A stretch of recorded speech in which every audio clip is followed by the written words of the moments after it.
the Nirvana's Nevermind album with the Nintendo 64 sound. So it's 8-bit Nirvana. Yeah. Oh, 64. No, bit. 32-bit. 804. 48-bit. 27-bit. No, whoa. Ew.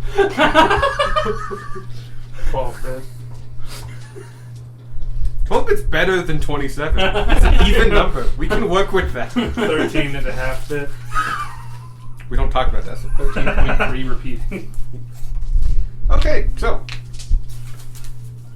actually, we can let you finish because we don't have a lot going on. We might have to cut a bit out of this, but I'm leaving that on because I've turned it on. And I'm not turning it off. Whoa, whoa, whoa, whoa, whoa, whoa, whoa, whoa, boy. Yeah. Give a second to make a decision, but I'll do a quick recap, I guess. That's not the right page. You guys have set out to Spring Glen Hollows. I've been calling it Grove for like all day. So, on day 1, you met 6 men and women carrying a coffin down the road. They were on their way to Basin Town, specifically to the cemetery of... Sorry, the graveyard of the Silent Lady.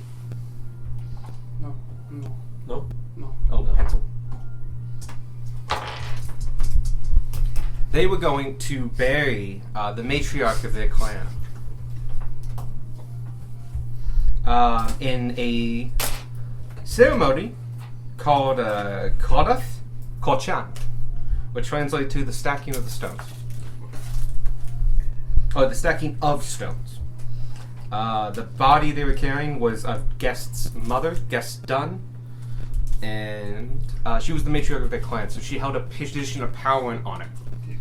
They don't do it with everyone, they do it with some. They were doing this because you learned that Spring Glen Hollows has a higher than average likelihood of the undead coming back. And so those that are very, very important, they don't want that, so they get buried in hollowed ground. Granted, there's probably hollowed ground in Spring Grove, but you can't, Basin Town is very hollow. Yeah. Very holy. In fact, you got to witness it firsthand that undead in the presence of like the temple and stuff like that would have taken damage. Yeah. Like the temple itself is literally safe Fun on ground. times. Yeah. Yeah. Sparky tripped Darwin. It was great. The next day, as you're walking, traveling down, you met a group of knights, specifically King's Arms. They were escorting a caravan of carts. One of them, as you pulled off, stayed with you until the whole cart caravan had passed, which took actually a couple of minutes. They weren't going super fast. They were obviously carrying a lot of stuff. He conversed with you a little bit and seemed a little excited for like that things were coming and they were prepping for something. Okay. We all collectively assumed that they were prepping for the same thing we've been prepping for. It's a good chance. Yeah. Though you, he kept tight-lipped about it. The third day, and you finally got to the Shelby River. The Shelby River crosses and separates, fundamentally, is the border between the New Empire and the Old Empire, also known as the first half and second half. And when you came to it, the bridge that was you crossed was a troll bridge. This meant that you had to pay a toll because you were non-merchants, but did have a cart. You had to pay silver, 2 silver apiece.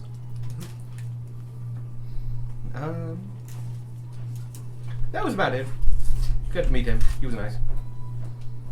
And then you went to bed, and we are now at the morning of your 4th day of travel. Should everything go well, you should arrive midday tomorrow. Okay. We're coming up on a village, yeah? Mm-hmm. The sheep village? Or did we already? You passed a shepherd, Yeah. and there's been more hamlets on both sides. Until you cross the Shelby River, your right side or the northern side was still farmland. Very much wheat and soy and corn and all kinds of different things. Hardy growth crops. When you passed the river, for the rest of the day, that's when the change in the terrain happened. It became much more hilly, more meadows, much more grassland. And you saw in the distance many times through your travels herds of sheep. And at one point you talked to a shepherd. And he gave you directions. And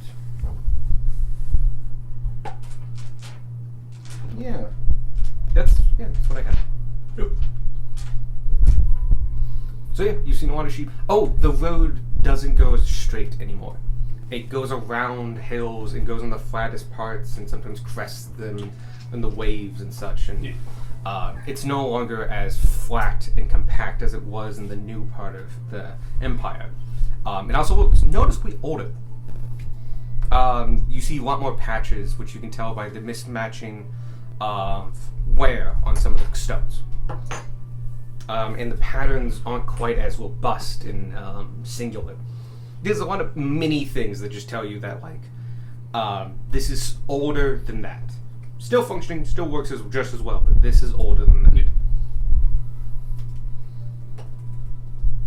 For the rest of day 3, you don't really see much going on. You notice all these changes and such. And you do eventually come across, near the end of your day, a small hamlet.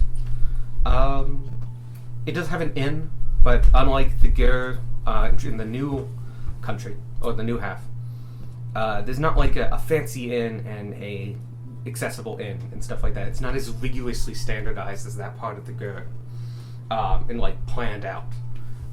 This does have an inn, but it doesn't even have enough rooms for all of you. Cool, sleeping outside. Yep. What day is it? It is, I believe, Friday. I would have to check. We were not Grace's thing.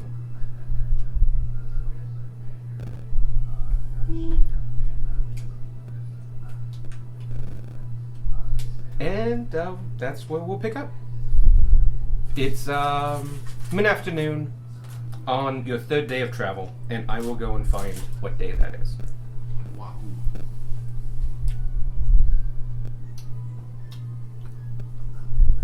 What do you mean, Soon. the water temple?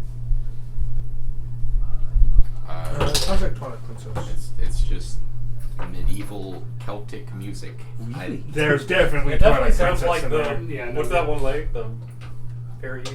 Fair Yeah, Fountain. Fairy Yeah, Fairy Fountain. Yeah. Thank you. I really thought this was the water temple from Ocarina of Time. Friday, January 19th. There we go. 5 more days till we get our things. I don't know what you're talking about. I get my things when we get into Springland. I'm going to keep all 6 sending stones to myself. So I can talk to myself whenever I want. You already do. You couldn't do that cheaply. I don't talk to myself. But I need one What? for when I wander away. Yeah, no, you'll get one of them. But I can the rest.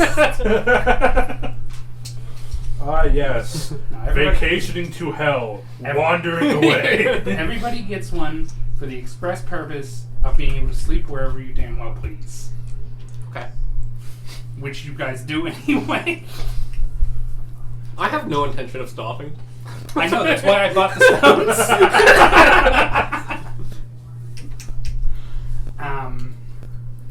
Can I say Sparky is in the back of the carriage reading up on a document?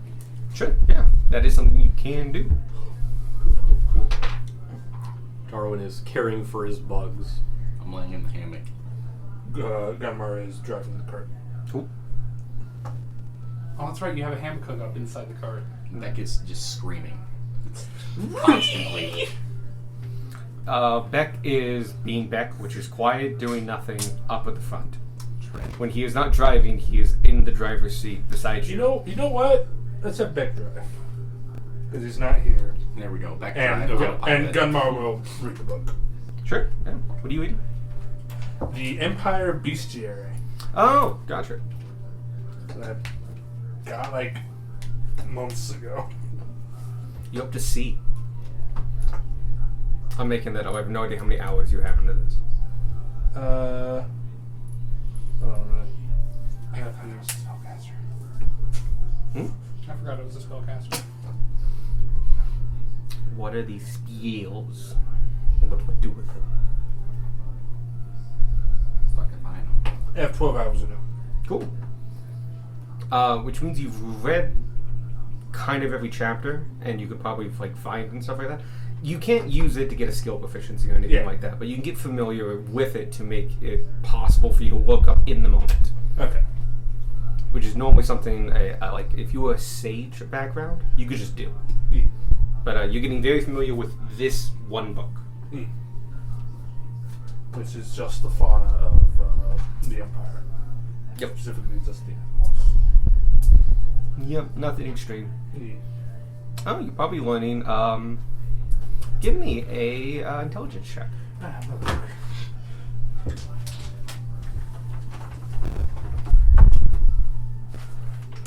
$11. That's actually enough. You have at this point gone, and maybe not at this point, but before, you got to the sheep before. Ah. And so you now know what sheep are, and they have pictures, and although there's a lot of sections on sheep. And you learn that's basically because this area, Spring Glen Hollow specifically, is the head of sheep production basically in all of the Empire. This is a shepherd's land. And specifically you have massive flocks of sheep. This is where shepherds go, and this is the and it's been this way for centuries, over 1,000 years. This has been where the sheep graze. And there's dozens and dozens of sheep in that like some look very similar to you. E. But yeah, sheep. And sheep of the Empire highly come from here. It's got little facts about them and stuff. Nice. Mm-hmm. Yeah, Spring Glen Hall is Shepherdstown and has a lot of sheep. I'm going to say that as soon as we start to see the sheep, Gunmar is like, That's exactly That's a sheep! what I was imagining. Just like you show us the book. Bird watcher on his first day out. I've seen him forever. Yeah, good stuff. But yeah, you see sheep for the first time. yay! Today, yeah. You have seen goats. Actually, you've seen a lot of goats. Yeah. Goats are very common in the well, they're very common in the areas because they just do better with more arid lands, Yeah. and especially the mountain areas where you actually have sometimes more vegetation because of the snow melt. Yeah.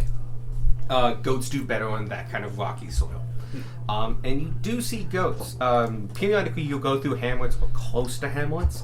Goats are usually kept closer to the house. They don't need fields to graze. Yeah. And you also see them like on a bit of rope, just tied up within like 30 feet of a post periodically, and they just like mow a lawn fundamentally.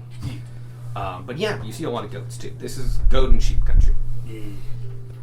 I long for the days where I can tie up my lawnmower and not mow the lawn. Jimmy Carter invited goats onto the White House lawn to mow it. He also installed solar panels, and Reagan, first day, told him to take them off. Damn. Wow. Cool. Nick Carter was fucking awesome. He's a great president. He's a great person. He was a fine president. Anyway, the rest of the day is kind of yours. You can choose to sleep. You need to stop traveling at 4 p.m.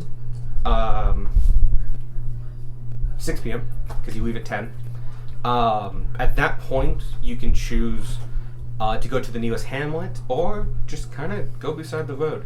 Periodically, there are thickets of woods. They're decently thick too. They actually are decently big. They can sometimes span about half mile to a whole mile, which is a decently big thicket between lands. you would know as a hunter that these could support a small flock of deer, a small herd of deer. Like we're talking in a dozen, like less than 20, but enough to support like 2 or 3 households that might border the thicket. Okay. And they're relatively common, coming up periodically. How about we just sleep up on the side of the road? Yeah, same. Yeah. I'm fine with that. You see many used camping spots. There's not a lot of tree cover, and so periodically there's like a divot or an encampment or a thicket area that has like a path going to it, and you can see as you're walking past, like there are campsites that have been used and seem communal. So there are places where you can set up a place where it's like this is where people do rest, so you don't have to make, I don't know, flattened ground and stuff like that. Hey, this place looks as good as any. Alright. All right. I'm gonna start getting camp set up. Cool. You guys have several hours. It is only 6 p.m. mostly. Setting up camp to be like fully functioning and great takes about an hour. Get Marvel just polished armor or some shit. I will help Tanner make food. Cool. Oh yeah, Or I Tanner guess- Tanner was going to help teach Gunmar how to cook, but we'll wait for that once Grace is here. And was it Beck that wanted to join me hunting? Yep. Yeah. Okay. I'll wait for another time to do that. Actually, you can go ahead and do that. Just take it with advantage, and it's going to give him something to come back to. And you roll with advantage. She's gonna. Sorry, Tanner will guide you through making a simple dish. So go ahead, roll with advantage, and you're going to be using dexterity. And she's going to lend you your cooking tools. You're not proficient in them, so you don't get to add anything, but this allows you to actually do it. So Dex, yeah. Mm-hmm.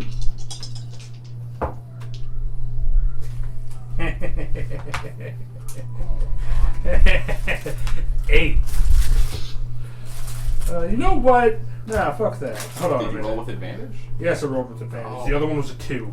I'm going to use my inspiration. Yes, I do. I'm going to use inspiration for this. Cool. That's better. 17. 17. Cool. Minus a D8. Because I want to get rid of Thank this. God you in- finally used that. This feels like a good time to do it. So that would equal now 12. Okay, still above a 10. Which means that you didn't burn it. Cool. So, you make a simple country dish. This is following... The dish itself is hard to mess up. It's the prep that you're working on and getting used with knife skills. Tanner is showing you how to use basically kitchenware knives. And so instead of daggers or swords and stuff like that, you hold them a different way, you use them a different way, you're getting like the cat paw technique. It is your first time really doing like diced onions, diced potatoes, diced carrots and stuff like that. And so it's a lot of repetitive action. You do an okay job, but you really suddenly, you get a new respect for like, when Tanner does it, he doesn't really even need a look and just goes like da da da da da and it's done.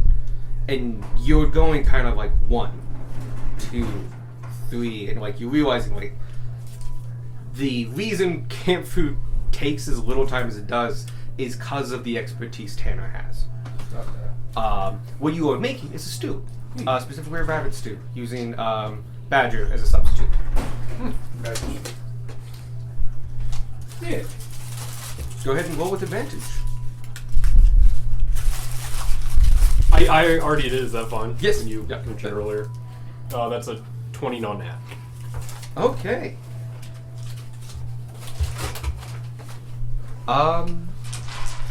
You can explain stuff, or I can, but what it fundamentally comes out to is that he helps you quite decently. One of the big things you notice is he's quite. When you stop, he stops, and he understands what it means to be still.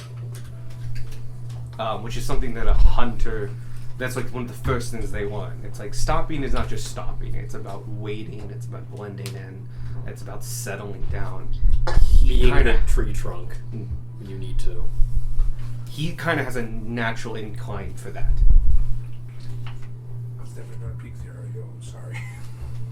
But with a 20, you're easily able to get any game you would like. Though you do realize a deer might be a bit much because you just have a lot of food. Yeah. You're basically getting fresh food.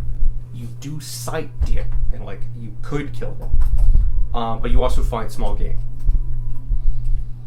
I'll just go with some small game for now. Cool. We'll call it 2 groundhoppers. Groundhogs. Okay. And portly things too. Well fed in this area.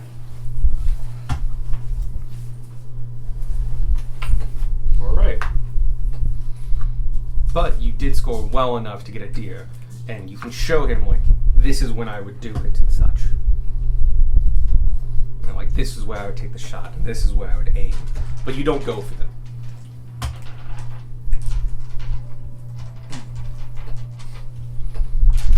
Dunbar's now going to like the domestic this shit. When this is all eventually over, he's just going to end up being a fucking stay-at-home dad. Just wave the house Yeah. husband. Yes. Oh god.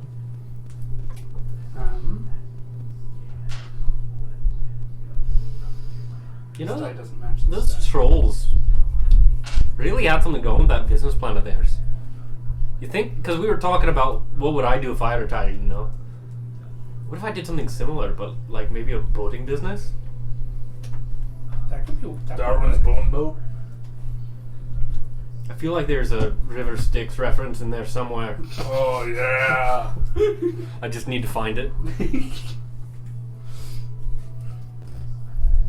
I don't know. I kind of want to be like physics when all this adventuring is done, minus the soul crushing curse. Yeah, that seems like a pretty bad thing to. Yeah, that part Become- kind of sucks. But the rest of it, just being an eclectic wizard in a tower somewhere, just helping people in general, sounds pretty dope. Yeah, I'm probably just going to end up. Well, it helps that he has a very rich descendant. I think that helps a lot. Yeah, no, that's fair. I'm just gonna be a stay-at-home dad. Like I've by the time all this shit is over, I would have had enough of adventure. Fair. I've got your number on speed dial though, so Yeah. My job starts after this. no, it's okay. By the point we're all done adventuring, I will be able to rip open dimensional rifts to bring you guys to me if we want to hang out. Uncle Sparky's. Don't do that unless I ask, please. Got it. I'll send a message first. That's what the stones are for too. You can do that for me literally any time. Cool. That's not the first time I've walked through a dimensional rift. Uncle Sparky's kind of scary. Speaking of Spark, like, what does being a war chief entail? Like, are you like, do you have to go to war? Why would you do? I get to be Tanner, and Tanner doesn't ask questions. It's for the most part, it's scouting. I want to disengage forgetting now. You can make it whatever you want, man. Mostly scouting, but with the desert being the way that it is, with like the mercenary groups, there do tend to be fights, but it's not. The title is War Chief, but that's not the actual intended like goal. The purpose is not the actual war. It's just It's To like be combat prepared. chief. base. Yeah. To be prepared and that kind of shit. Yeah. Cool. That's good fish and I don't know. I was looking at you instead of you. Oh, good. No, talk to the table. Does that mean you'd be like teaching people too? Bad at the train. The others, the ones underneath me. Unlike insert name, Kuyu. I think that's his name. Who? The current war chief that does nothing. So does that mean you're going to teach all your underlings to punch really, really hard? Probably. Along with Oh god. basic An army of squirts. basic weapons. I think Their fists will blot out the sun. The fist will burn like the sun. Nice. I'm a bit more scared. Is Ki anything like my soul? I don't know what your soul's like. I mean, well, I can like grab a piece of it and put it on an arrow, make it hit a little bit harder. It's like a Is simple. that what you've been doing? What? Did I never tell you? No! Yeah, that's how it works. I can use parts of my soul to get certain effects. So That's you're great. shooting your a soul little at bit people. like that. And similarly, the thing that I did when I controlled that ogre or whatever it was, that was also similar soul magic. Huh. With it being your soul, though, I feel like if you use enough of that, your soul will, like... Whereas I just get tired. True, there's kind of a hard limit on how much I can use before it becomes dangerous, so... What's that level? About a hit die. Oh. That's not very much wiggle room, if I'm honest. I mean, there's a little bit more, but more or less. Alright. That's interesting because I can do this all day. Have to take a break. I can do it for a while. Technically, I can manipulate my spells to where I can have more or less spell slots. That's convenient. I don't technically need smites to go people. Fair. I don't technically need magic, but it really, really, really helps. It does help. But, yeah. Like if I had the ogre strength gauntlets on, I'd be swinging a sword left, right, and center. Stabbing feet left and right. Yeah. Sparky the foot stabber. Signature move. Sparky the immobilizer. Lest all feet fear Sparky. Sparky the foot poker. Anyway, Gunmo, this came out okay. Yeah. I mean, it's hard to mess up stew, but it's good. It tastes great to me. Thank you, darling. I greatly appreciate the compliment. Not a problem. Season to taste, everybody. I got some if you need it. And obviously, this is all on Tensor's floating disc, Mm-hmm. where half the party is just sitting down on the ground, and the other half has had to find rocks Mm-hmm. because it floats 3 feet tall, just taller than Sparky. Man, this is the time you need mold earth. I have a chair now. Get a staff of Mold Earth simply because of this situation.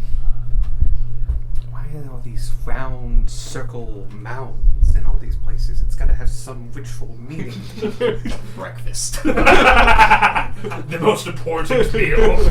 Short people eating breakfast. That's the meeting. Oh god.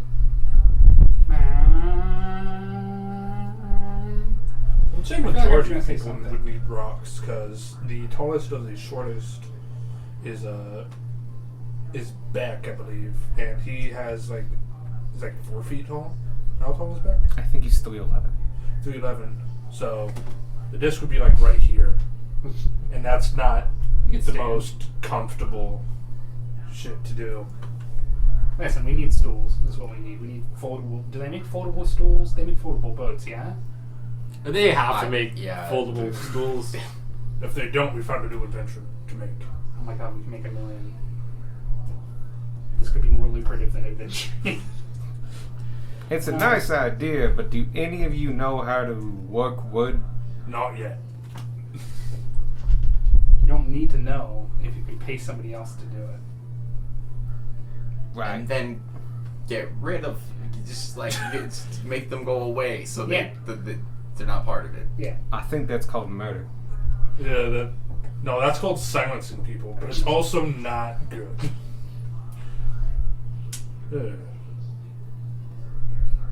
I can't cast silence. I can cast commands, it's just no. Silence would be useful though. I want to hit up the next scroll place we go to. I'm having a bit of a thing with scrolls recently. So we should look out for the skulls then? Yes, especially ritual scrolls for wizards. Secret. Okay, Right. do they have like tags on them that say? I don't know enough about magic. Do they like come stamped like that? I don't know. I generally just look, see if I know the spell, and then go from there. But I imagine if you just ask like any I course, just hear. they'll tell you. I'm sorry. I just hear Link just go in the fucking background, just going, yeah. Scrolls always seemed really awkward to me. They Like- can be. We're in the middle of combat or something, and then you're reaching in, reading a book in the middle of battle. You got a point there. Just Yeah, hold that on, is- let me read this paragraph. Before you Like, stab here, let me me in put the down face. my bow and read you a bedtime story. You know, that would be hilarious. Yes. You know, but it's easier for me That's how you cast sleep. because I can turn these on and off, and still use my hands. Yeah. But I mainly bought scrolls that are useful for out of combat. Like I have Oh, a okay. spell scroll called Seeming, which basically casts the sky self on a large group. Oh. And it's what Urak did, remember? To turn all the kobolds into gnomes. Oh, right. I do remember that. Oh yeah. So I've got a scroll of that. I've got Arcane Eye, which lets us. It basically puts an eye that I can see through in any place that I know about, so I can put it on the other side of the door. I like that one. We have Flaming Sphere, which may fall into the category of not quite useful. And then Fly, which Fly is Fly is fly. only some of us can fly. I can't. We have a broom. If I cast something from a spell scroll, does that mean I have to think about it? Yes. Because I've never done that before, so like, will I be able to? I would imagine. I too don't think a lot. I think a lot. I just look, it's magic. I've never done like I can do this and Yeah. all of a sudden the prestidigitation. I get it. Darwin didn't find that funny. Evan found that funny. This is just Oh, this is just I wouldn't let it go, but I know Tana would have like taken offense of it. Yeah. This is just Gunmar giving people shit. But yeah, it's mostly stuff that just they're quick reads. The more complex spells are longer, but not by that much. Oh, that was not a good message. The next time we get money, I want to try to get something to make my monk stuff better. Like what?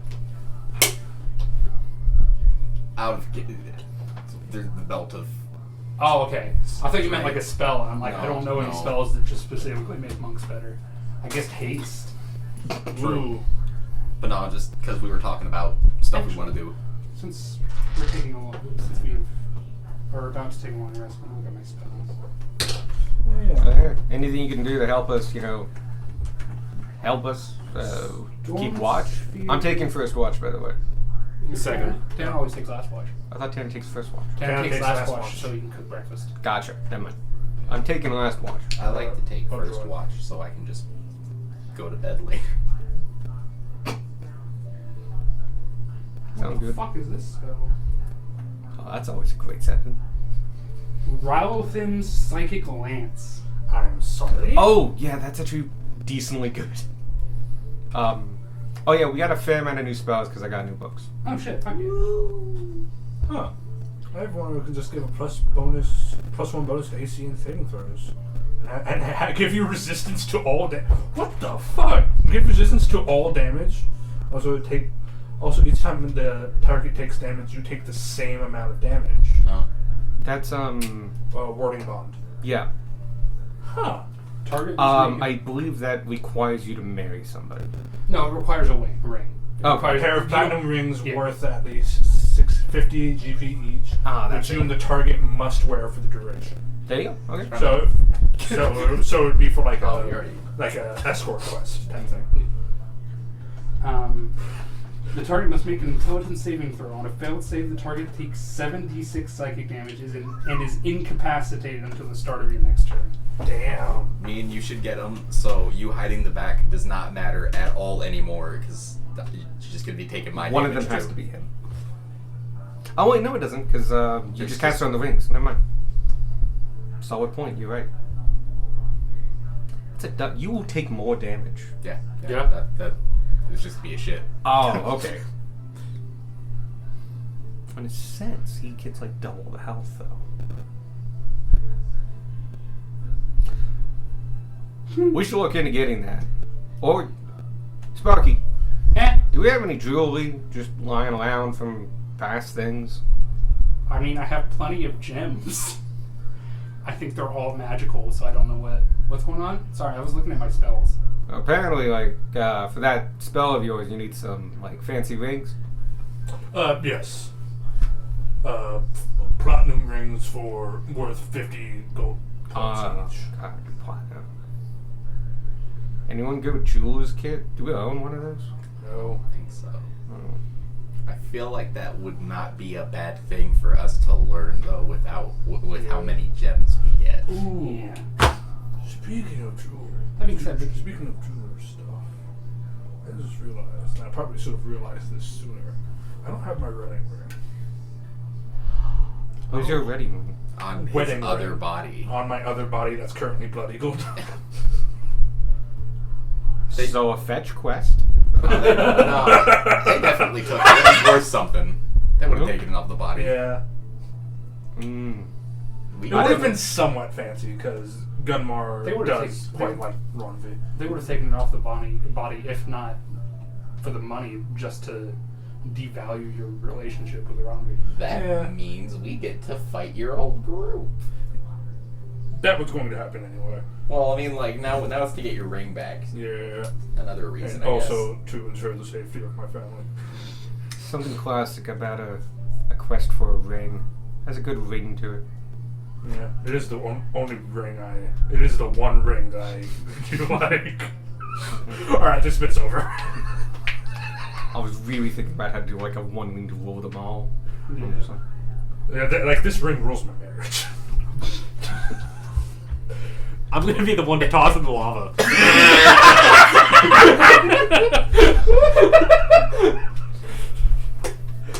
Oh. But, yeah. I just discovered branding smite. This is the anti-invisible people. If I Yeah. hit an invisible person, it makes them visible for a minute. one of my favorite parts about that. Doesn't turn them not invisible. It makes them visible. So you can flavor that however you want, but their body can't be seen. So like, you could do fairy fire as they glow now, but you could also do like curse things. There's anything that shows that like there's a person there. It doesn't negate the invisibility. It just makes them visible. Like the armor and like equipment glows, but like the hands, feet, head, those aren't visible. Technically, anything that's a part of the invisibility spell will stay invisible, but you can add effects. You can make the armor glow. You Yeah, could It's get like them. you splash them with paint. Yeah. Yeah, you could do Make any them flavor you smolder. want. Ooh, yes, that. But yeah, I've always done it as I'll prepare that over. they get like embers, because when I was a nature paladin, Yeah. embers as though a forest fire, and so you could see an outline of their selves. I'll unprepare Find Steed and do branding smite. Roger disappears. Hit two, boom. Not again. Oh no. Gunmar, I don't feel so good. Oh shit. That spell I copied, Contact of the Plane, so I copied it into my spell book. Mm-hmm. I can't actually use it for 2 more levels, at least. Yeah, Yeah. we discovered this. Because they have to be half my level rounded up to actually put in the book. Oh, so you can't even copy it. Yeah. So technically that 10 hours I spent copying it never happened. Cool. Can I replace that instead with alchemy? Go ahead. Cool. That's good to know. But yeah, and I can't take it from my own spells either, because one, I can't cast ritual spells as a sorcerer. Oh, yeah. So it just removes the ritual tech from all of the spells. And 2, it specifies if you come across a spell in written form, you might be able to add it to your spell book. Might be able to. Well, yeah, considering the level Oh, okay. limitation. Not like you have to roll for something. Right. Okay. So So I'm going to give myself back 250 gold. Take the gold off for studying. It's 5 gold an hour. Huh? Studying's 5 gold an hour. You're using up materials and stuff. It's 50 gold per hour. Is it 50 gold per hour? It's... Damn, I just had it up. See, I have it put on as a, like, thread somewhere in the Discord. I gotta put that down on paper. It is very specifically worded. Anyway, while you look that up, I think it's time, pound. It's time to go to bed. Yeah. So, I'm heading to Hay. Who's taking first watch? Cool. Who's taking second? That'd be me. Third. I'll take third. I'll take fourth. And fourth as well.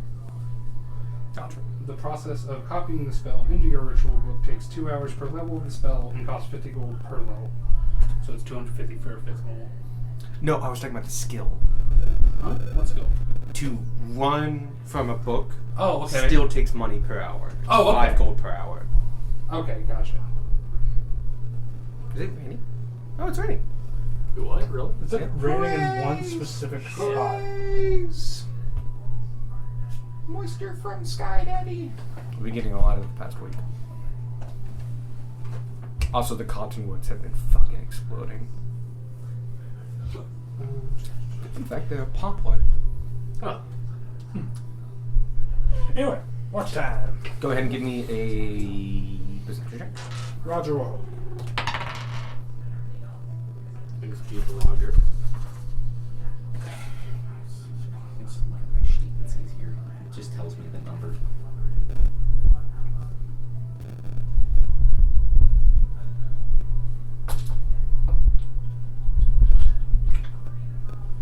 Okay, I now have 66 hours and 19. The night comes quick, and you're in the forest, so it gets darker artificially quicker as the sun goes behind trees and such. But with your lookout and it only being just the first part of the night, nothing much happens. You do hear some nocturnal animals beginning to actually. The ones that go at dusk are now turning in by the time you start watch. The crepusculars. Yep. And most of you watch is sent in relatively quiet. It's a quiet place for this kind of rural forest, not deep forest. 2 hours go by, and it'll wake up Darwin. Just takes his Shake head me off. in after a few seconds. Alright, okay. Yep, I'm up. I get down and settle down for my watch. And roll to watch. That's a 25.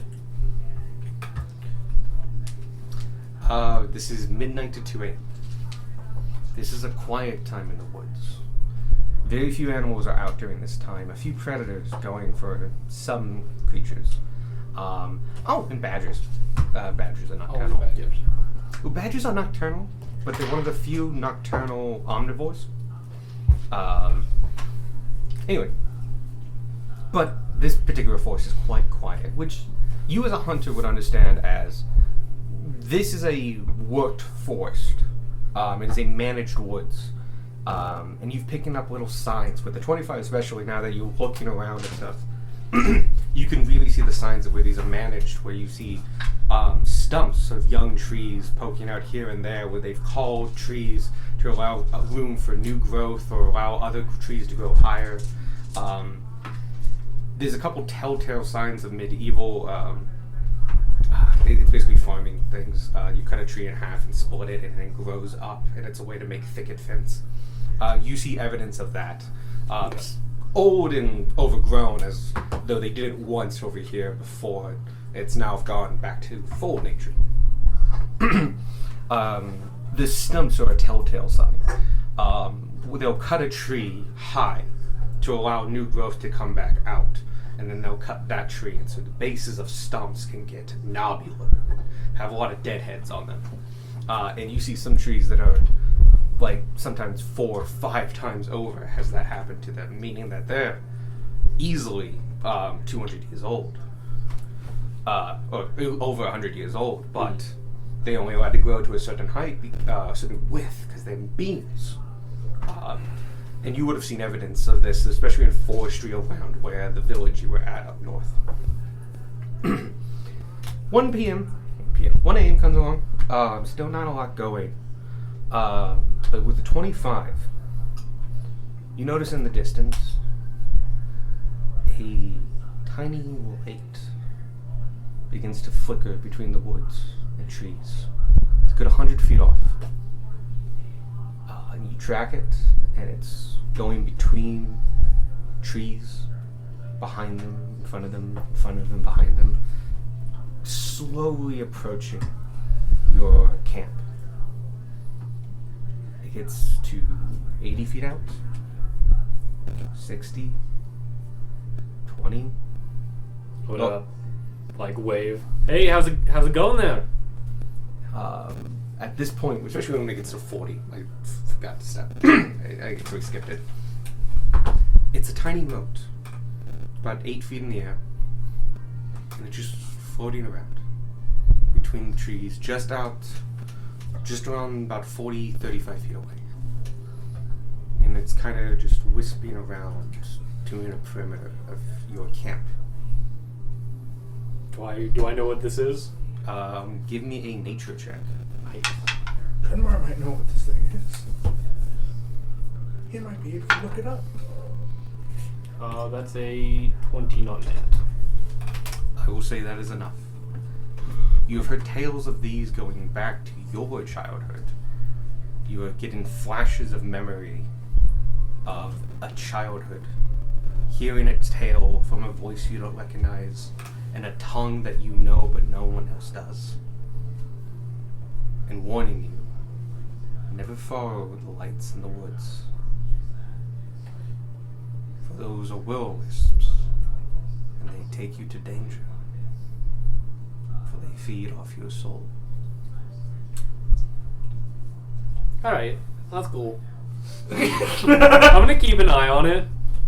If it gets any closer, I'm gonna start, like, waking people. Maybe not immediately shooting, but I don't know, maybe that's the best idea. I mean, if you headshot it, I'm just gonna, like, keep an eye on it. Cool. Over the next, 10 minutes or so, it goes from 40 feet to 20 feet. It gets a little closer. But if you wait a couple minutes, it doesn't seem to get closer than that. Am I aware if they're dangerous without leading? You know the 20, you have a decent understanding of them. They are not dangerous. They lead you to danger. Okay. Which means there's danger nearby. But that danger can come in a lot of forms. Could be a rather steep cliff. Yeah. The cliff they lead you off. You do know that they are known for woods and swamps. Okay. I'm just gonna chill with it here and then warn the next group about it. Deal with it in the morning. Yeah. It is a very faint light. When you notice it, it did glow. More to you. It was easier to perceive after you saw it was there. But you recognize that, it's not easy to see. And that you will be able to see it because you rolled high. Okay. And I am going to just make a quick attempt. Shoo! Be gone. Does that work at all? You wave it and wave it away, and it doesn't seem to react to your waving. It literally just doesn't react. Yeah. Okay. It just keeps doing its thing. Like trying to shoo a jellyfish. Alright. Shoot, be off with you. Unless that goes peacefully with it just constantly Chilling. going about a 20-foot perimeter radius around the camp. I wake up. Sparky was next, right? Mm-hmm. I go and wake up Sparky. Hey, And he opens his eyes and his inner eyelids are still Did closed. you roll an advantage for Roger? That's new. I'm saying. Okay. I was in a really deep sleep. Well, it's your turn to keep watch. Okay. You see, there's a light floating around. Okay. Are you awake? Huh? Yeah. You, Are you awake? Yes, yet? I'm awake. There's a lantern that somebody has. No, it's not a lantern. It's just a light. It's a will-o-wisp. Do I know what will-o-wisps are? Give me a nature check. They would not have been something you were told about. So you would have had to pick it up in your few years at surface level. I never would have. But they are kind of common. Folk That's tale. a natural 20 for a total of 23. You do get a card. And yes, you know what a will-o-wisp is. Oh shit. I'm going to number would have encountered these because there's 1, no forests, and 2, no swamps. They show up wherever there's natural danger. Oh, then I might have seen them. They could easily lead you out to like the middle of the dunes. And just alright, we're away from And then the just dock. disappear. Mhm. Yep. They lead to danger. Traditionally, that's swamps, because the legend actually comes from what's called ball lightning, which is a phenomenon that can happen in high humidity, high heat areas near swamps, like Louisiana, Georgia, and Florida. No, not that one. No, not that one. Yes. Perfect. Oh, that's dope. You're welcome. So yeah, you know what a will-o-wisp is. Yeah. You've never seen one, but you know what they are. Wow, that's crazy. Where is it? It's right over there. What the fuck? 20 feet out. It's just been sitting there. That's okay. It's been going in circles around the camp. Oh yeah. Keep an eye on me real quick before you go to bed. I'm gonna go touch it. That seems like a poor idea given what they I do. didn't tell Darwin that. I'm gonna go touch it. Oh, Oh, okay. Well, I'm gonna see you walking towards the will-o-wisp. I'm like, that's literally the one thing you're not supposed to do. I'm not gonna follow it anywhere. I just want to poke it. Okay. Split You get to the edge of party. your camp, which is about 20 feet. I'm not hunter's mark him. Just to help keep an eye. Cool. Does he have to make a save for that, or do you have to like hit him with anything? No, it just happens. Cool. Pretty sure. It's like Hex. but He's done it better. before to keep track of me. In your eyes, Sparky. You can fly whatever you want, sorry. But yeah, you cast that on him. I think you know you've had it cast on you.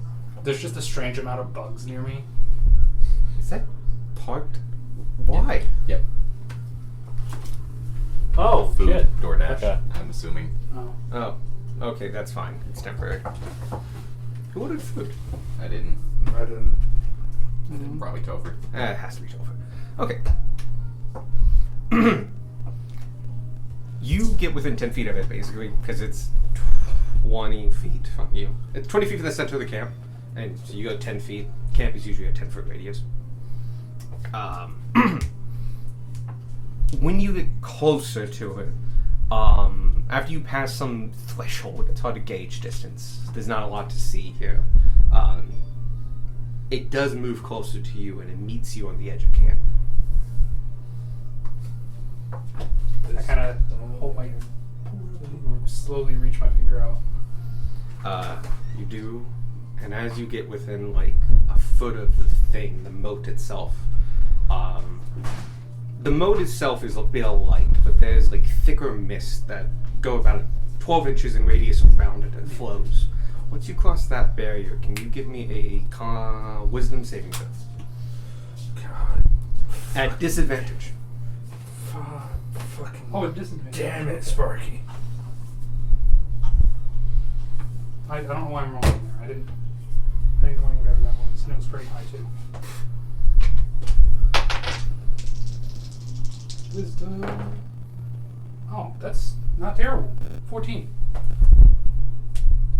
You feel a presence in your mind, a soothing. The world gets darker and darker, and only this light exists.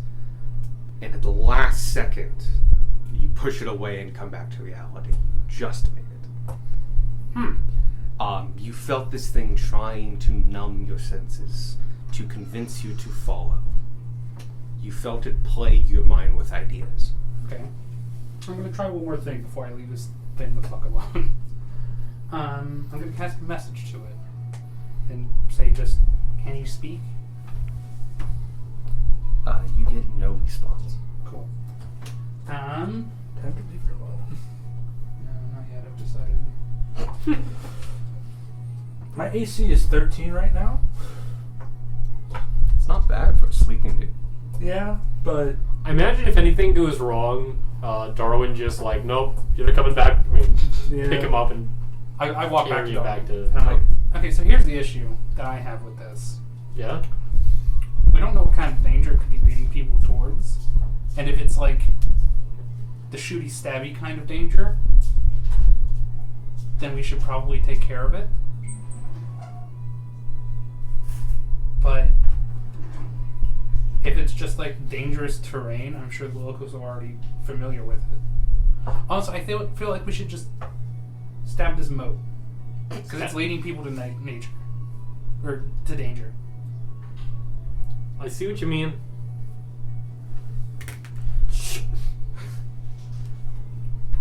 Well, I'm gonna shoot it. Okay. Alright. Roll an attack. Taking out the nightlight. Leave the night light go night night. I was gonna say you're the quiet one of the two of us anyway. Can you imagine just lightning bolt wakes everyone up? Don't worry, it was just a willow. What the fuck is a will-o-wisp? Give me 1 second. I need to check Oh, something. yes, yes. Cause an explosion within Gunmar's radius when he's not expecting it. Okay. He will punch the nearest That's thing. a 29 to hit. You do hit. What's this? So throw it out there. These things aren't easy to hit. It's an inch ball. Gathered swarm. The inch ball is going to have a half an inch hole in its body. Arcane surge. Bow. Throw it Just out. all the I was things. told to kill. That's what I'm going to do. Fuck this ball of light in particular. Oh no, I don't have that. I should have sharpshooter. Oh well.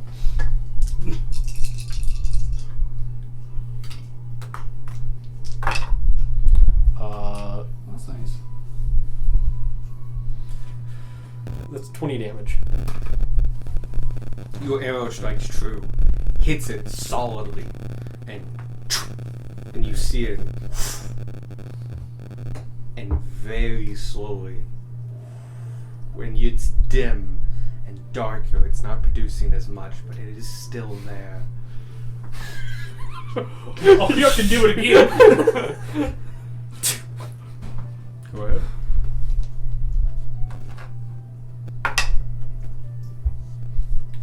That's a 21 to hit. 21 does hit. I'll throw it out now. Your 29 with sharpshooter would have hit. Damn. Yeah. That's 15 damage. Your second shot, also truer, but just as true, hits that second weave-conforming bit of essence and slices it, and the light just immediately, like a blown-out candle, suffocates. I rush over and try to catch some of its leftover essence in a bottle. You go and try to. It's about 8 feet in the air. As it's flowing down, it doesn't even make it 18 inches from its initial as it just dissipates. I'm gonna go over and try and find my arrows. Give me an investigation check. It's in the It's middle of the fucking night. dark, dude. It's in the middle of the night. You shot the only light. I mean, I lose my arrows in the middle of broad daylight. Oh shit. You're also not an expert archer. That's a 12. Dude, those things are gone. The danger now in this war is just random arrows. Daddy, let's go on a hike. What, did you step on a rock? No, a fucking arrow! Don't curse. Just an arrow sticking up through the kid's foot. Watch your language. And then he steps on that fucking arrow and like, God dang it! But yeah, you have vanquished the will-o-wisp. Yeah, but we're gonna tell the group about this in the morning and see if we should scout the forest for said danger. That's probably a good idea. But at least we got rid of the thing leading random passersby to danger. Which is, God, we could find. There's probably some bodies wherever it's at because this is a well-used camping spot. That's true. Loot in his sleep. Well, with that thought, I'm gonna let you keep watch. Okay. Good night. Good night. I just clatter. That's the Lego death sound. And I am hyper on the lookout for more will-o-wisps. Cool. Give me a perception check. That's not bad. If I could ever navigate to the skills section. What am I doing? Perception. Yep. Yeah, 12. That was pretty bad. 2 to 4. It's quite a quiet time. You're really looking out for lights, and you don't see any for the 2 hours. Yeah, I was about to say, like, you see the sun. It's like, no, it's 4 a.m. Here comes the sun. And so 4 a.m. rolls around, still pitch ass black, and you realize, like, no more will-o-wisps. Cool. I wake up Tanner and Gunmar, and I'm like, listen, I'll explain more in the morning. The danger's past. But there was a will-o-wisp here. Do you know what will-o-wisps are? Do I know what will-o-wisps are? Give me a nature check. Definitely heard of Final Fantasy menu being 14. navigated. You do. Heard of them. You know them by a different name. If Sparky would explain what they are, it's like, oh, it's these things. You know them as desert flies. Oh, desert flies. Sure. Okay. To you, they do appear in 2 places. In the middle of a desert, they'll take you off a path into the dunes, so where you die of dehydration, because you can just get disoriented and lost. Yeah. Second place is the base of craggy mountains. They try to get you stuck in the crags and fall down a cliff. Yeah, they basically lure you into danger. Yeah. There was one here. Darwin killed it. Unfortunately, that means whatever supposed danger is still nearby. And on the off chance that it's not natural danger, like cliffs or tree roots or bogs, whatever, we should probably go investigate once everybody else wakes up. Yeah. Heads up. But yeah, just keep an eye out for them. Yeah. Desert flies do the same thing, but they lead you to the off the path and just in the middle of the dunes to where you die of dehydration, or at the base of rocky cliffs to where you just fall to your death. I would imagine they probably also do old battlefields. Like, you know, sometimes old battlefields can become rife with zombies and that type of thing. Oh no, you get no. ghouls. Ghouls eat undead flesh, necrotic flesh. Gotcha. So they kind of... It's more of a territorial thing. It's just like, oh, we don't find these here because they have a natural predator. Ghouls. Gotcha. But yeah, I'm going to sleep. Right. We'll keep an eye out. Yeah. And then I go to sleep. Tanner is the better one at perception, so... You're getting it today, though, because she's not here. Damn it. It's fine. No, I'll use my name. Don't worry, we already killed him. Oh shit. That's nat 20 for perception. Hey, look at that. 4 total. I was mainly excited about the nat 20. 21. Woo! Nice. From 4 to 6, you don't notice anything, but you're very confident about that. You guys keep up looking for will-o-wisp and other such like objects, and no, it's a quiet night for the rest of them. Cool.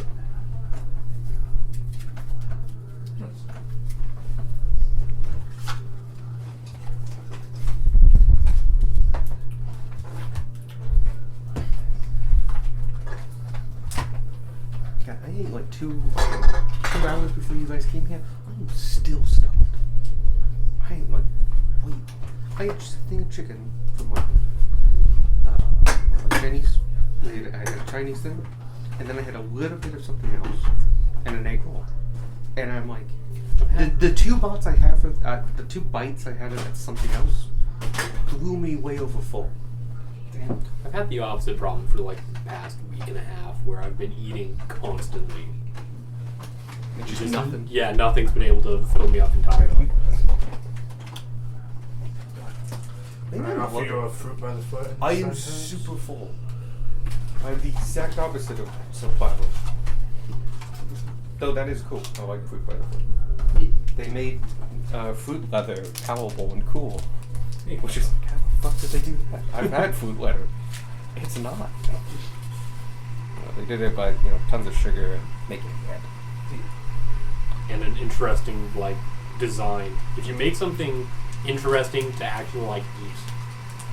Dude, that's the Wow. gimmick of a bunch of Japanese candies. I actually saw a video, are you familiar with Daigo, like one of the best Street Fighter players? Nope. I saw an interview with him, with an American guy, because he's Japanese. And they exchanged snacks, and one of the snacks that the American guys brought was a fruit by the foot. And Daigo just kind of like looks at it, he's like, what the fuck do I do with this? A roll of paper. He's like, yo, you need a... And he just sits there and like eats the entire thing, fascinated by it.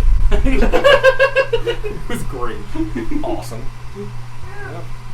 But a lot of those, like the 1950s and 60s, like classic candies in Japan were very, very cheap.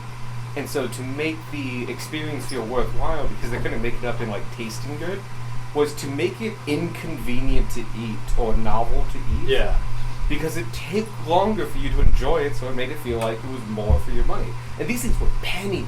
Yeah. And so like that's what they were doing, stuff like that.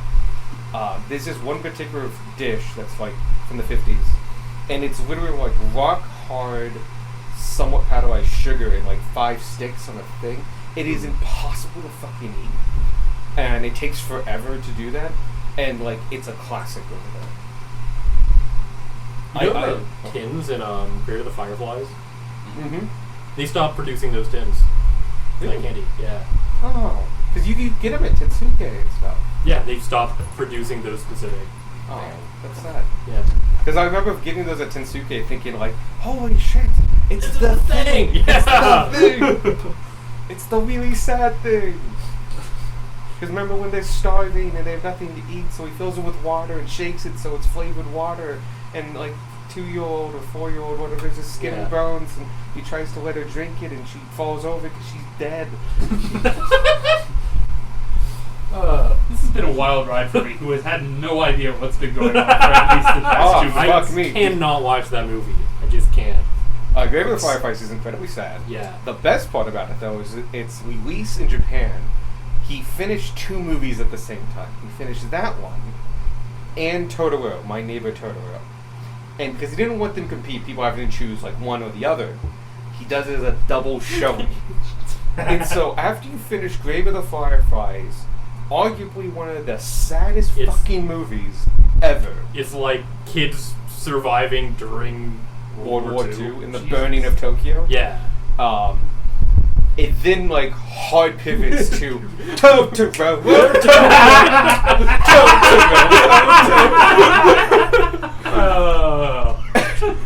It is a hard switch.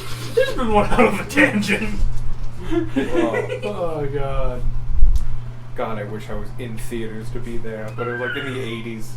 And just like, I remember hearing in Latin class that for like really old Roman plays, a lot of times they would do like the full play, which was like something generally something sad, and then immediately afterwards they would do a parody of that exact same play. Yeah, so they talked about that. And I love that idea. I was like, hey, we realized this was really sad and somber, and like we paid respects and stuff like that.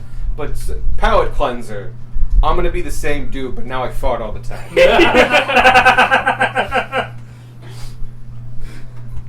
I bite my thumb at you, Romeo. Romeo, wherefore art thou,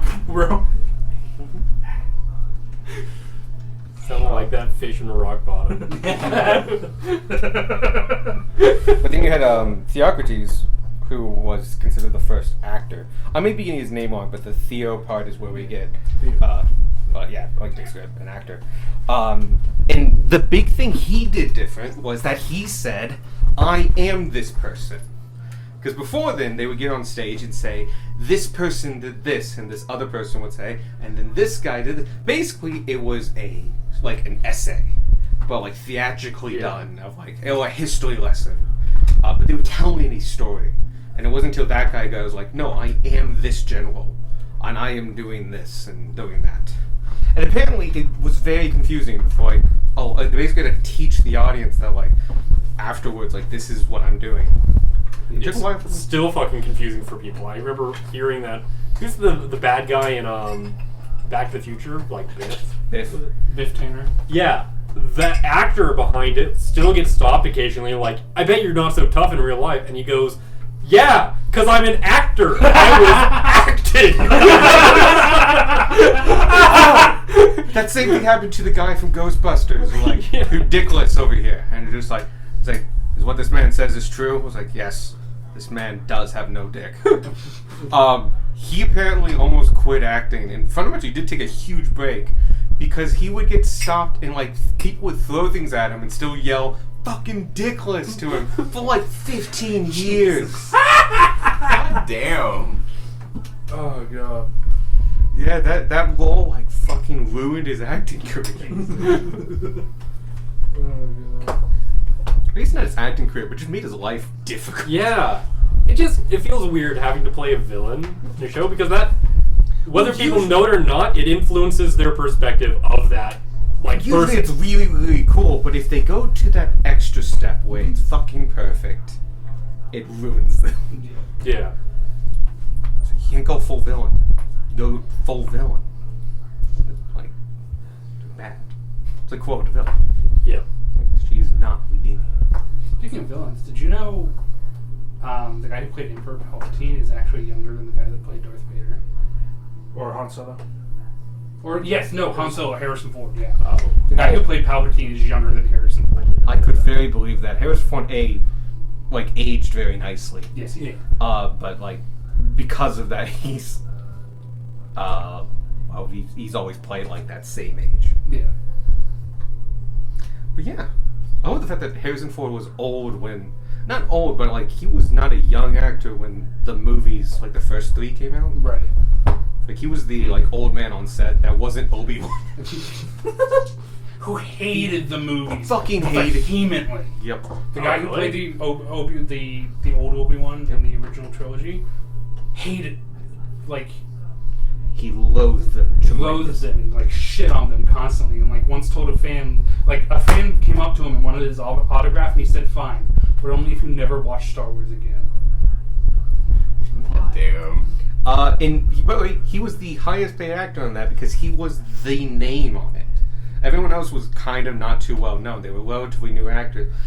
Princess Leia was an exception because her mother was a famous actress. And Harrison Ford had some bit parts, Mark Hamill was his first big thing. He was a very well-known actor. He was a big star. He actually got a huge cut of the profits of that movie or the gross of that movie because he didn't want to do it. He hated it from the start.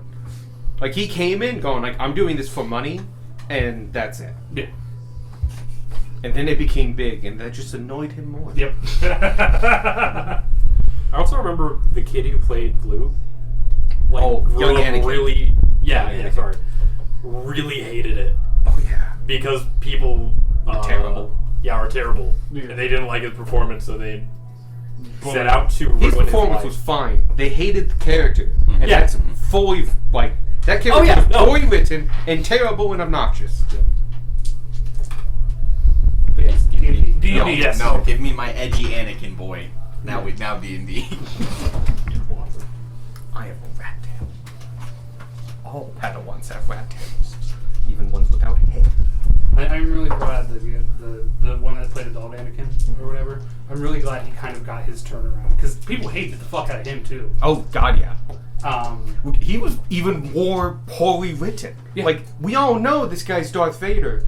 We know where he's gonna end up, and he just never gets there. And then went into the third movie, hard pivot. It was oh no, he's Darth Vader, I guess. he killed a bunch of kids. Whatever. Yeah. They really made that scene just it's wow, okay, so they killed a bunch of kids.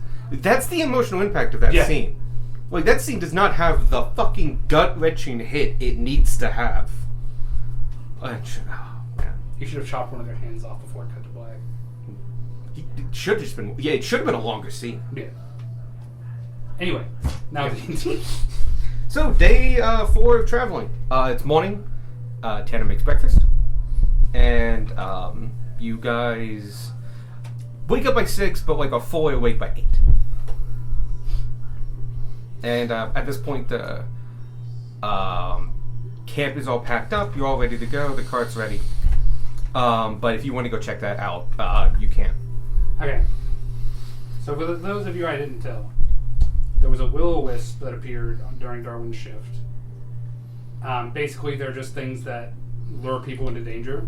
Darwin killed it. But there is the assumption that there is still danger out in this forest that we might feel obligated to take care of. I don't know. I wanted to ask everybody else's opinion. I'm down. I'm down. Okay, let's go. Okay? Darwin, you lead the way. It's a forest. All right. Let me just re-equip my shit because I unequipped it because I thought we were going to go into a fight. Sniff. Darwin, Yes. You have the great advantage because you are a ranger that not only you know where this came from because you saw it, you didn't kill it in the same direction it was going. So going the way you killed it would have taken you to the wrong way. Thankfully, you know where it came from. Yes. Good news is also that's just deeper into the thicket. So you go deeper into basically away from the road. You take it slow. Do you want to roll for any of this? But your ranger skill gives you basically like you get this. I'll just take it then. No, I'll roll. I'll roll. Oh, take advantage at least. Yep. Survival, by the way. Wow. Yep. Okay. I would have gotten advantage anyway on that. That is a 27. Cool. You follow this path. Not really a path, but you follow the forest. Yeah. You look for pathing of animal tracks and such, knowing basically that you know those are safe, or at the very least stable and good. And so you follow that down, and it's zigzaggy because it's animal tracks. And you go and go for about 10 minutes into the woods, which takes you a decent bit, several hundred feet into the woods. And give me a perception check with advantage because it's woods. 25. Cool.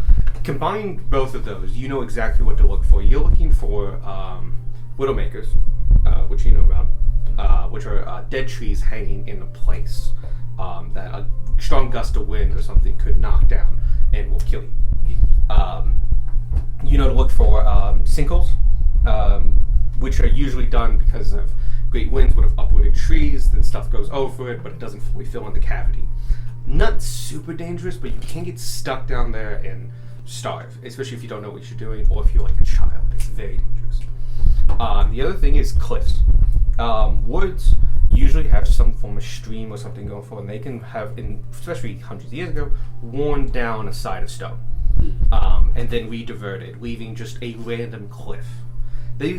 A cliff of like 18 feet in the pitch darkness is easily deadly, especially to someone who's not prepared. So you're looking for natural things, and especially with the 25, you find one within a couple hundred feet. There is a natural cliff. You take a look at the road, the erosion and the stone and stuff. This was caused naturally by a river, but the river is far gone. It drops about 20 feet. It does land on dirt, but 20 feet's 20 feet. Yeah. More than enough to really hurt somebody who's not prepared. And in the darkness, there could easily be stones down there that have fallen off and gotten jogged. You fall on one of those along, you're down. It's easy for an unprepared eye to miss this, as the leaves and debris on the ground all kind of uniforms the ground texture. And so unless you were expecting it, you could have easily just fallen off this thing. But with the 25 plus knowing the terrain, this was not a worry for you. But it was good that you were up front. Yeah, and I pointed out the rest of the party. I slow people down. This is probably the danger that I was looking for. Oh, no, that's fair. I'm not sure we'll be able to fix this all that much. No, but we can leave a note at the campsite. Yeah. Does anybody want to look down it? Because Oh, Yeah. yeah. Sparky looks down. I will. You know what? I looked down. I've not used my boots. I will use the boots to get down there. Get down there? Yeah. You're not gonna look before you. Oh no, leave? I'll look down there. But if there's nothing, if there's like something interesting down there, I'll use my boots to get down there. Okay. Give me perception checks. Why don't you keep the 25 if you'd like? Okay. I will keep it. 5, 5, 16. 16. 12. Well, you two don't see anything. It's the ground is dead leaves, mush, and stuff like that. It's very, very uniform. Plus, there's a lot of shading and stuff like that. It really camouflages really well. It's a very uniform, pattern-inducing landscape, and it just looks like ground, forest ground. You see, and you very much see. How'd you say? You see, like directly off the easiest part to follow this.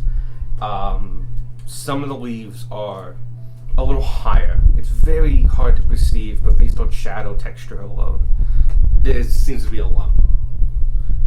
There is like a body-sized lump down there. You are able to look down there and immediately point out you're able to see this lump, and another one further off that seems to be sunken, but like something's probably been there for a while. So you two see bodies down there. You don't see the bodies, you see the lumps where leaves and other debris have fallen on top of them. Squirt, Gunmar. I'll climb down. I would climb speed. Your boots, when activated, fire comes out of the sides as you click them, and you lift off after that. And the good news is, despite being relatively dry ground, it's still forest, and it's a living forest, so it's decently damp. And plus, the force itself brushes everything away. And so as you jump down, you land gracefully, you climb down. As you come down, you're blowing leaves everywhere. And Getting the leaves off the bodies.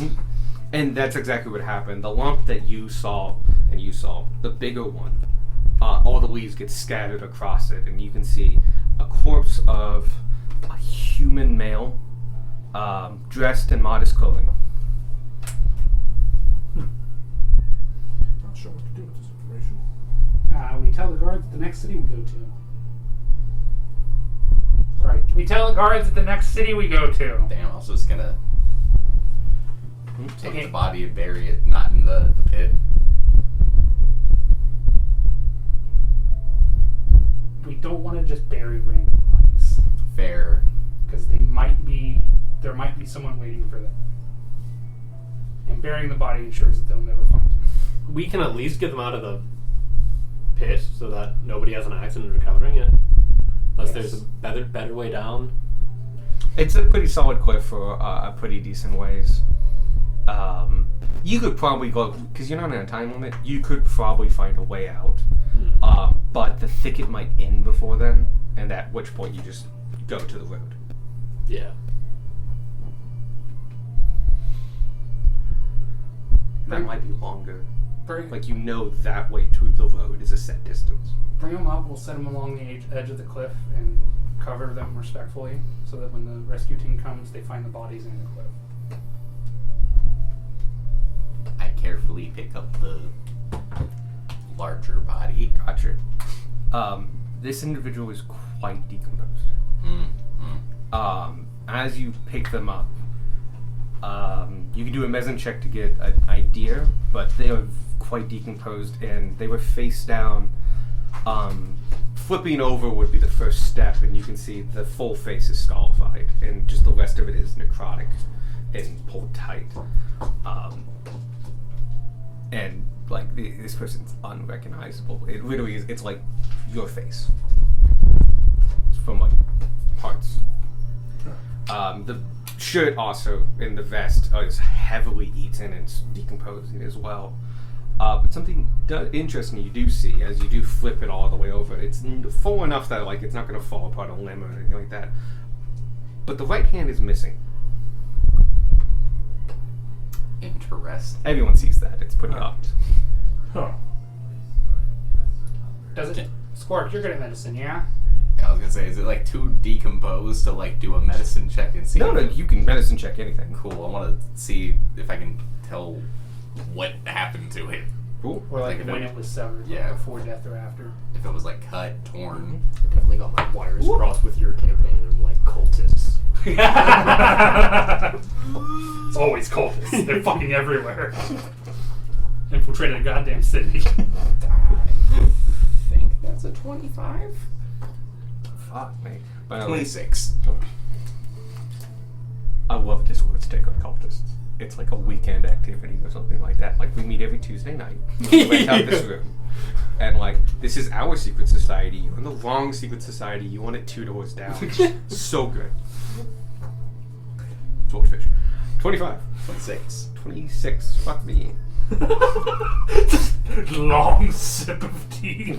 So, you get a lot of things from examining this body. The first thing, and quite obviously the most obvious thing, is a crack in the head.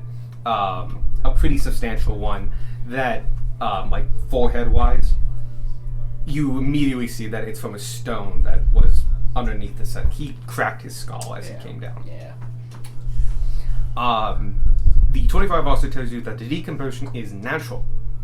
It stops at certain points that shows that like it was eaten from the bottom up, perfectly fine with different kinds of bugs and other things like that. This body has been dead for at least a month, if possibly longer, depending on the weather and such. It was decently protected. It also had a decent layer of leaves on top of it, which gives you a good idea of at least a month, maybe longer. Secondly, the last thing, that hand. You see no saw marks. You see no slicing, no working of the bone. It's missing, but it doesn't look like it was cut off or anything like that. And the tissue around it is so decomposed that you can't tell if it was like ripped off or anything like that. It is missing. It's not a clean cut, but it's also super decomposed. It's much like at the wrist, and you notice all the wrist bones are gone, all the tiny little wrist bones. Just that, the 2 bones here, that's where the hand is. And just, it's actually sticking out a little. I will say the hand was also under the body. So like that's, it's a little bit more scalified than the left arm that was kind of out. When you flipped it over, it's one of the reasons you could see, like, he's missing a hand. You check the area, there is no hand there. I will leave this body for a moment and go check the other body. Cool. You brush off its leaves and stuff like that. You would have to point it out, but I'm assuming you do. Yeah. Did the leaves not get blown off with the boots? It mostly did this one. This one's been there longer. And, like, brushed. Most of those leaves went on that one. Ah. It's like 10 feet away. So. Right. 26 again. Jesus. This one is a slightly different, but also slightly similar story. You pick it up. This one has been here for a while. The only somewhat remains of tissue are in hard to reach areas and stuff like that. Stuff that really would be hard to. This thing is mostly scalified. In fact, basically the waist down is covered in mud and dirt and stuff like that. This has been here for easily a couple years. Damn. You do look, because it piqued your interest, to see if it's also missing a hand. It's not. It has both its hands. It doesn't have a crash in its skull. You take a look at the vertebrae, though, it obviously snapped its neck on the way down. It is very obvious that, like, gone. Huh. Wow, screw that willow list. What a dick. Fuck the hand. Is there a hand up there? Is there a hand up here? I don't see anything. No. As you look up, how many of you are down there? 3. Those two. Yeah. Oh, yeah, I'm it's all down three. two. Yep. Split the party even. Squawk. As you look up and everybody else looks up, you go like, "Is it up there?" And you see a tiny dot fall, and there's like, "What's that?" Bam! And a hand falls onto your face. And it tries to scratch you. Oh! Lovely. Thing. Does a 20 hit? Yeah. Don't move. You take 5 points of slashing damage. I can't be surprised. Oh, you can't be surprised. Then that was 13. Like, 13 to hit. oh, then no. As it's coming down, you go, and you fling it against the edge of the cliff, and you just hear this, and all of you look down, and you see a right hand, mostly skeletal with bits of necrotic fresh, just. Kill it! And you see, like, you don't give it a member, it's like, that's a hand. And then he goes, punches towards you. I kick it. Give me an attack with unarmed damage, which is just your strength. Dex for me. If it's undead, I can smite this bitch. You get a feeling it's undead. Does a 12 hit? Just hits. What is your strength? I'm a monk. Oh, you're a monk. Yeah, never mind. Yeah, fucking monk shit. Yeah, you fucking destroy this thing. 9 damage. Yeah, that's what I was thinking. My only hope was that if you just use your straight up unarmed. No, you kick this thing and it fucking scatters to the wind and bones. And because you're a monk, you put ki into that punch or kick in this case, as you do everything. And you get the feeling that you have separated whatever necrotic energy was holding this hand to this mortal plane, and it just scatters into the 26 bones in your hand and wrist. I found the hand. Yeah, no, I know. That was really weird.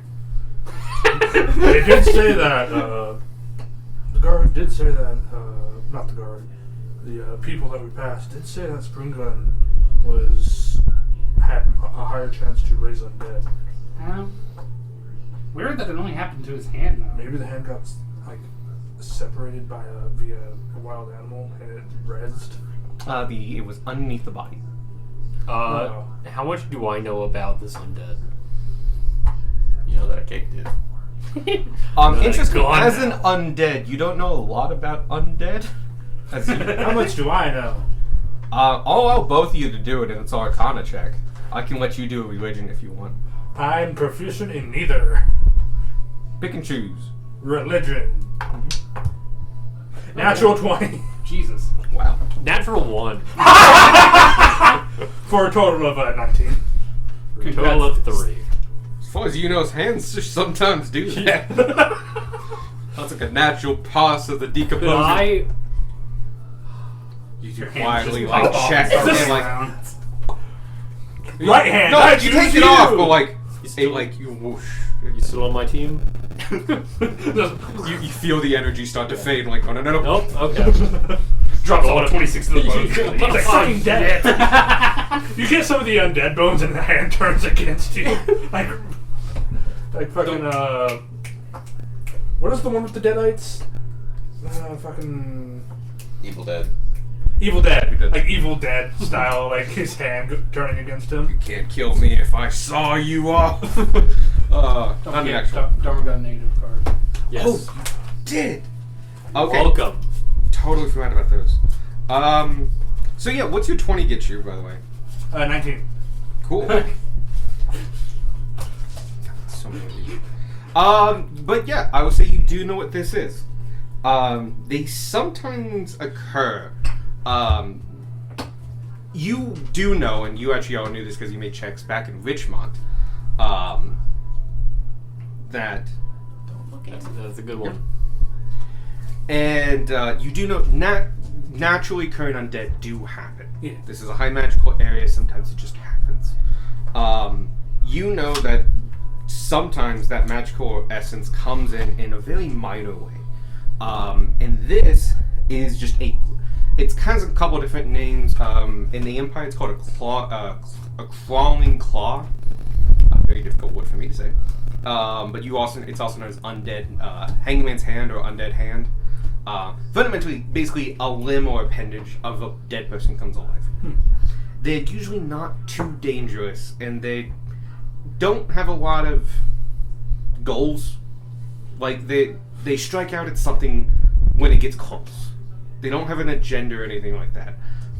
When you guys disturbed the body, it fell on whoever disturbed the body. Yeah. But yeah, this sometimes happens, basically. Not a full zombie or skeleton came back, just a bit of them. This is just it's a crawling claw. Huh. And Gunmar will go on to explain that this sometimes happens with undead. Wow, that's crazy. Can you guys bring the bodies up? Undead are wild. Yeah. Yes, they are. I will say the one is fine. The one that's mostly like been there for a month. One's been there. The one that's a skeleton. Yeah. Does it have any like a pendant or something? Like any noticeable features? You did a good solid look over it. No. Okay. It is in like very humble clothing, homespun stuff. No distinguishing marks. You're pretty sure it's human. That's about it. Like, it doesn't have tucks for like a half orc. Doesn't have horns like a tiefling. Okay, we'll leave that one down there and we'll bring up the whole one. Alright. Easily enough done. We reconvene at the top. How close was the inn from like where we camped? It's pretty close by, isn't it? Or is it? It's, I would say, like an hour's journey back. Okay. Because you were saying that somebody has been maintaining this wood area. Do you have any idea who that might be? Would that It'd be like one of the neighbors. Okay. But we're talking shepherd's fields and meadows. So we're talking acreage. The home might be a mile away. Okay. And this is it's worked. It's definitely manicured woodlands, so it's active woodlands, but it's not a fully working woodlands as much as it was at one point. All right. There's different levels of working of woodlands. This is obviously being used to grow basically long-term beams and posts, so it doesn't need to be touched as often. Okay. I'm going to watch this channel about managing woodlands, Yeah. and specifically England, and it's a lot of good information. They weave living fences using thicket by splicing something and letting it grow, and then splicing it and letting it grow. Sparky is going to take out a piece of paper and sort of just write a note, basically saying he's going to put it at the edge of the forest near the campsite, basically saying, beware of will-o-wisps, and Like a brief description. I don't know how to describe it, but like blind cliffs. Drop-offs. Yeah, drop-offs. And give like a distance. Yeah. Sounds good. You tack it to the tree using a nail or something. Do you want to put up a couple as we just go by? Yeah. Cool. I'll take like 5 pieces of paper. And I have been keeping track of this whole time. You guys, as you make your way back, post 5 signs, including one at the edge of the camp. And you make it back to your cart. Roger's there, waiting. Hello. And you're all set? Right? Over here. There, Chris. Journey commences. You good? Yeah. Cool. Just indigestion. As you make your way down the road, in about 2 hours' time, you come across a small hamlet. It's like 5 houses. And one of them's kind of like a trading-esque poach that also has goats and a couple other things. But like, this is the first bit of like actual civilization you've seen for the day. Yeah. That's not like offshoots into long farms and stuff like that. We're gonna stop by the trading post. You walk in, and you see. Well, you actually probably don't see anybody. It's probably unmanned right now. There's a bell at a counter. You see a lot of long storage goods, stuff in cans, stuff in bags, stuff that keeps, and a fair amount of like implements and stuff like that, and a lot of small things, small like nice necessities. Very much a country store, basically. Yeah. You hit the button, or there's a bell. Ding sorry. ding. It takes a good minute or two, but a woman comes around the corner. She's putting on an apron. She looks to be 38, 33, like basically late 30s. And he goes, "Howdy, dear. How can I help you?" Some kind of morbid news, actually. Do you know what will-o-wisps are? I do. Yeah. We found a will-o-wisp on the way here.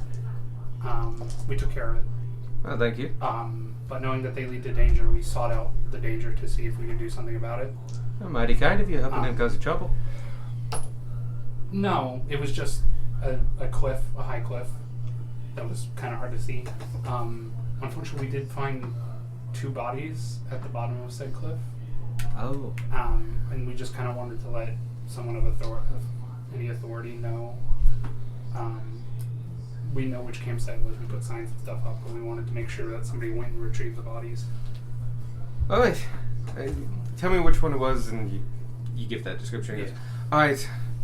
I'll bury by the neighbors and stuff like that, and we'll see if anyone's been missing somebody. You said it's been there for about a month. One's been there for about a month. The other one looks like a couple of years. All right. I do know one of my neighbors lost a son not too long ago. We can see if it's that one, but might have been something else. Thank you for the description. Yep. I'll go travel to the houses. Cool. Do you need anything? I'll tell you right now, there's not much here. That's like... No, I mean, do we need like random old tab?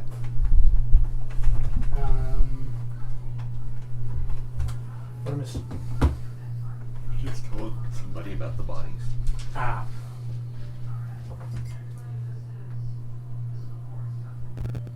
This is the forest.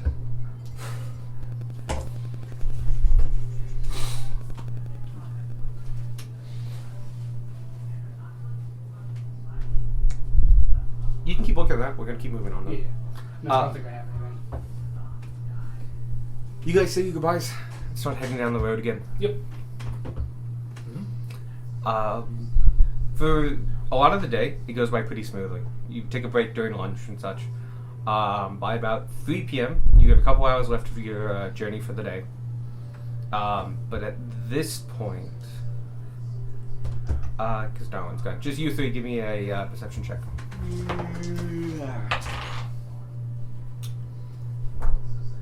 11. 18. 10. 10? 10. I'll say you are probably the only one to notice. This actually makes a lot of sense. You both inside, actually. Yeah, and I'm at like the front of the cart. Yep. While going to the cart, I'll say I'm driving because me and Beck switch off. sure.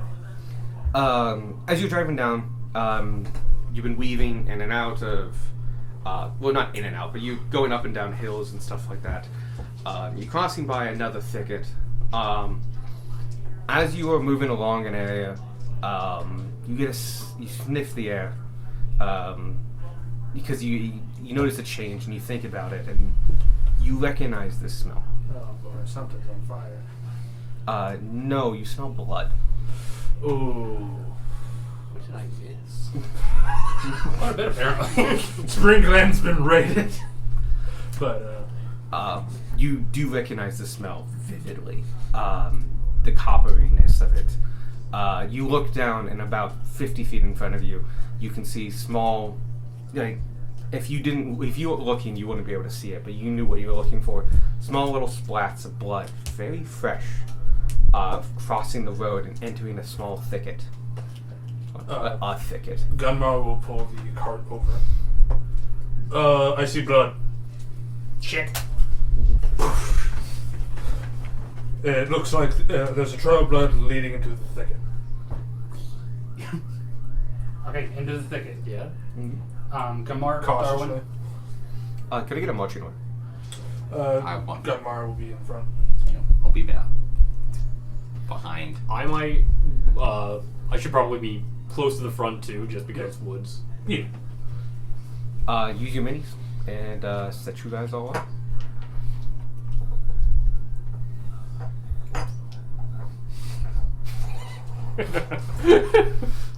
It's a forest. We don't have to walk one column. Actually, it's a pretty deep. It's like a 5 foot Dense thing. enough. Yeah. Cool. Okay, so let's have Darwin behind Gunmar. That way he has like some cover. And then Squark. And then Beck, I guess. And then Sparky, and then Tanner.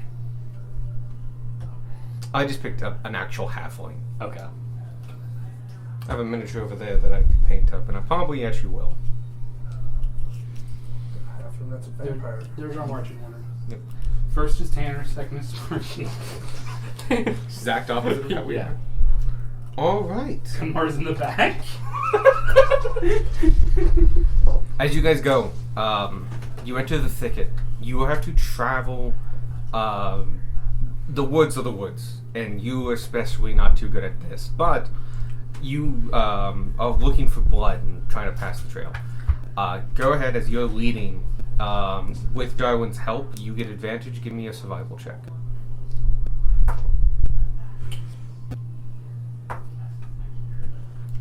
That's not terrible. That's not the worst. That's average.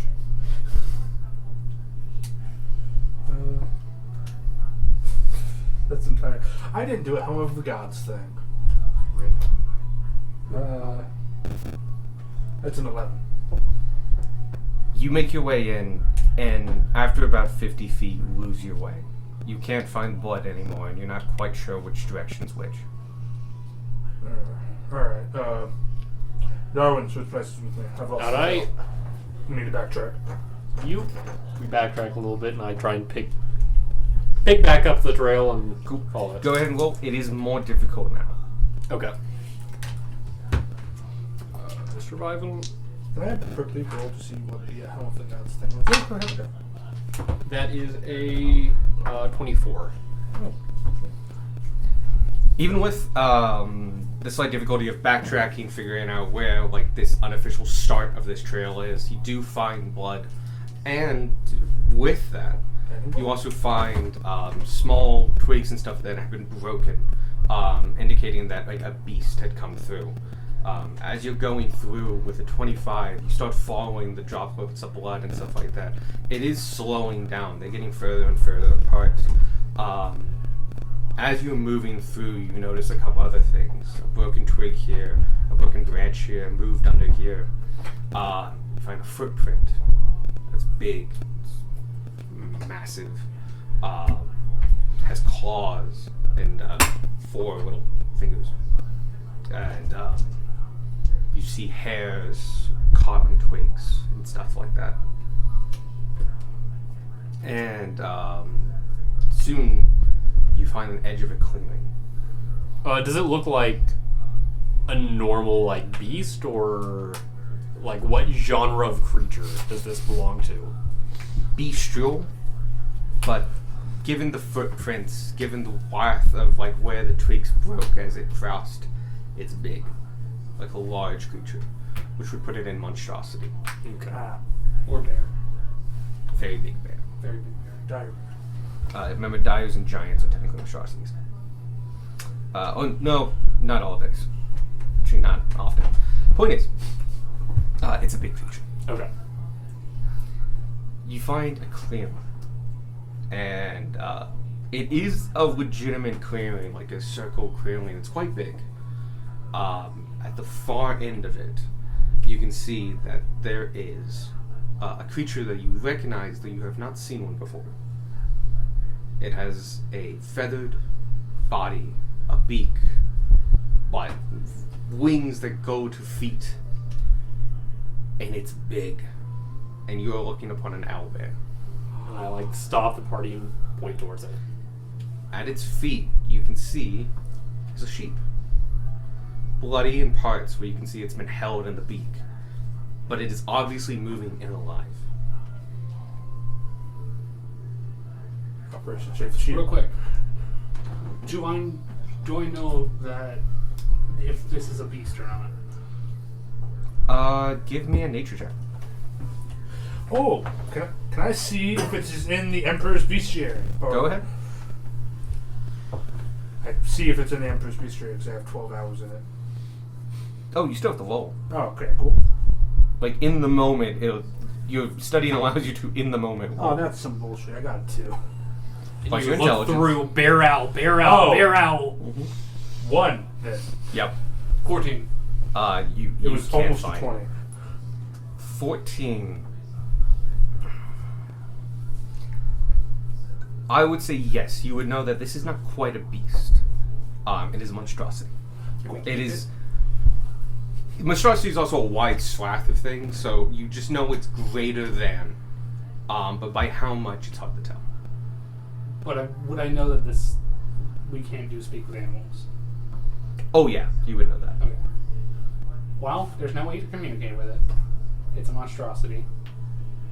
And it's clearly taking out neighboring livestock. So I feel like we should do another good deed and take out this owlbear. Also, it's called an owlbear. Creative. Before we do anything, though, double check the clearing, see if there's anything else in there. I do so. We'll set up the clearing and go ahead and give me a perception check. For a hot second, I thought you were describing a rock, and I was like, ooh. Oh, no. No, not nowhere close to What? Hexes?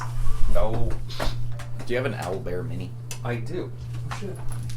Oh, right in front of you, Michael. Oh, shit. Look at him go. I fucking want it. Look at him. Read! That's a 19. He looks like he could pick you up from the shoulders and slam your face into the ground. This kind of look like a gimmicky, like luchador. Yeah. So, Luchador. Yes. God damn it! I thought I had this set up. That I should just do it. We're doing this. Ross. This is all woods. You're coming in over here. Okay. He is right there. Much further back from that. And can you give me a medium beast? Medium. Shit. Or just a medium thing. It's an owl. Don't talk to me about my That's son ever again. The sheep. Don't talk to me. So the sheep's still alive? The sheep is still alive. It is bloody.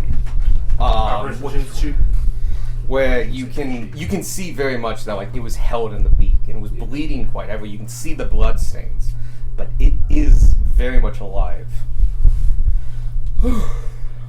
You guys are right here in the same marching order. 5 feet back. Did I see anything? What would you use perception? My perception was 19. You do not see anything. Okay. It is a forest clearing. Yeah, it looks like that's it. Alright. Okay, be on alert. This feels too easy. It's animals. It's not an animal monstrosity. That's why we're killing it. Because we wouldn't just kill the natural order of animals. This is a monstrosity. Ronnie would be upset with us. Yes, exactly. What are we doing? I rolled initiative.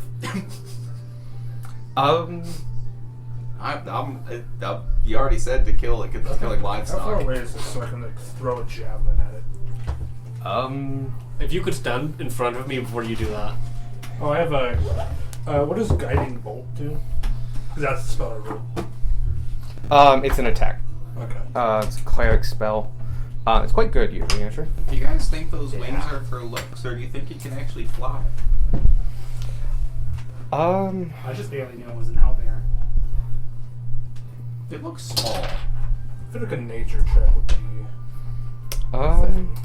just to see if it should physically be able of lifting. Sure. Keeping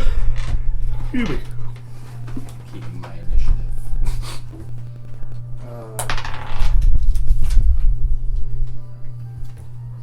19 to see if it can fly.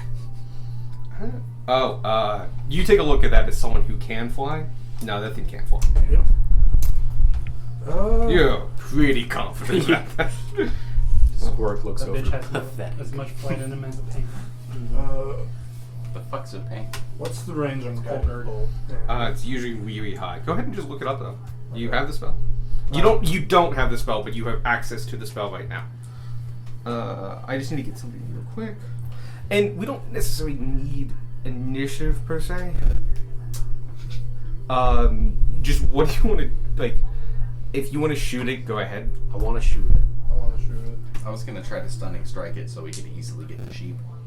It's a ranged spell attack. Sure. Well, everybody do like one quick thing.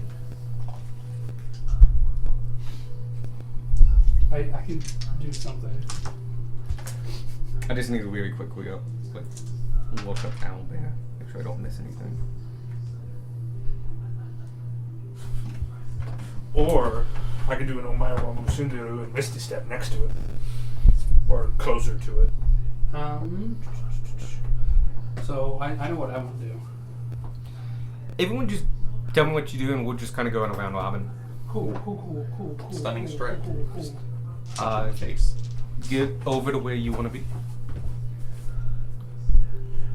We're gonna resolve this a little differently. I'm basically saying all this happens at once. You're doing a surprise round, Okay. but I'm gonna have you do damage last, like all your damage last. So I don't want anyone changing their mind because they realize like, oh, he did that. I cast Major Image. Oh, gotcha. I really want to get the Tiamat and put that behind me. Just take a picture and send it to the TCU chat with Well, no yeah. context. Stunning strike. Let me read stunning strike again. now. As a note, I it have to has, hit. Okay. it has to fit in a 20-foot square, so it's a small ATX, but still. Oh, okay. It includes sound, so when it appears, it makes the... Oh yeah, it's a major. Do you want to get closer, or what do you want to do? I'm going to... I was going to Misty Step. All right, go 30 feet. Yeah, so... Or you can move and go 30 feet. I'll move and go 30 feet, like, to where I'm like, next to him. Gotta count. So...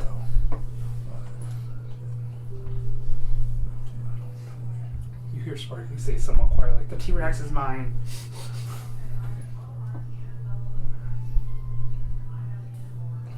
Tanner will do a mind linked, and he is going to mind link between Sparky, Gunmar, and Squawk. I can make it there. Hey, 5 hours. Alright. Is that including Misty Step? Yes. Nice. Cool. And you want to send an arrow? Yeah. All right. You don't really need to move. Tanner's going to use his action to do the mind link. And can someone put Beck out there? He's going to bull rush it. Specifically, he's going to go for the U. The what? Female sheep. Oh, gotcha. I thought you meant U as in the letter U. EWE. U. I'm gonna have him dash just so he can get there. Sounds good. All right. Did you want to swing? You have an action. Oh yeah. Okay. I will tell you. You got a 13 or 12. You got a 12. Yeah. I used Misty Step. You make contact, but it does not. Its natural bulk and armor absorbs the blow, and you didn't beat the AC. Bonus dash. Holy shit. Go ahead and roll to attack.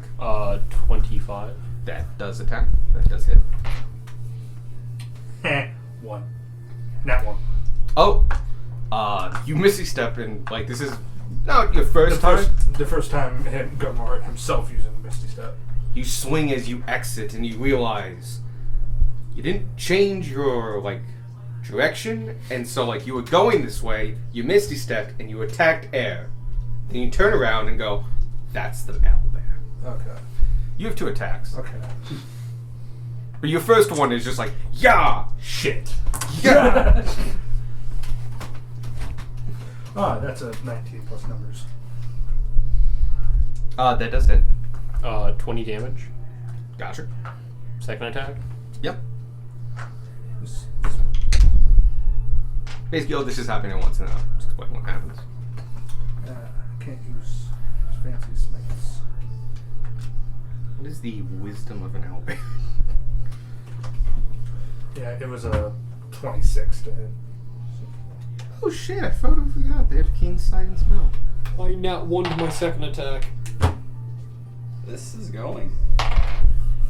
Why didn't I? Again. No, sorry, the owlbear, natural 20 at his perception check. What the fuck? They have advantage. They have keen sight and smell. That's such bullshit. They're animals. He looks behind it and goes like, that's not real. Ow! Arrow! Ow! Sword! It's a flip. Damn. Oh yeah. And that's... Dude, that was a 23, man. Jesus. But yeah, keen sight and smell. Looks at it and goes like, Plus. I'll smite. that's not a real T-Rex. Oh, I've seen a real T-Rex. I've run away from a real T-Rex. First level smite. Okay. It's been a while since I've fought with Gunmar. What dice do I add to that? 2d8. Yeah, 2D8. 2D. That's 9. Basically, do your flail plus 2d8.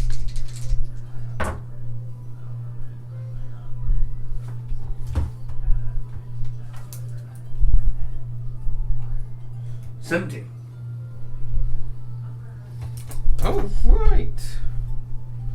So, all this happens basically at once. Yeah. And as your arrow hits and your second strike hits, and your beast of a T-Rex roars and just like effing like tries to scare this owlbear. It rears up, now bleeding from your attack, and it's angry, and it lets out a horrific screech. And comes back down on all fours, and you all hear rustling in the woods around you. It was too easy. And from the woods, you can hear the trunding of steps, the heavy footfalls, as the rest of its pack is coming. Woo! Well, Please roll initiative. Should I? See, here's the Just thing. one I roll. also rolled initiative. I was gonna. You do have to wait Okay. till I tell you Gotcha. to. Yeah, that's no, fair. fair. Wait. Gage fucked me on that one.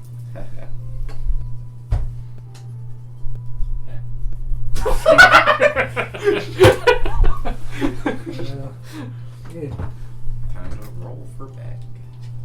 5, by the way. It was gonna be 21. Bucky got 5, Squawk got I got a 21 in my last one. 26. Maybe 5. 26. Darwin. 21. Got Mark? 10. Beck gets advantage. Natural 20 for a 24.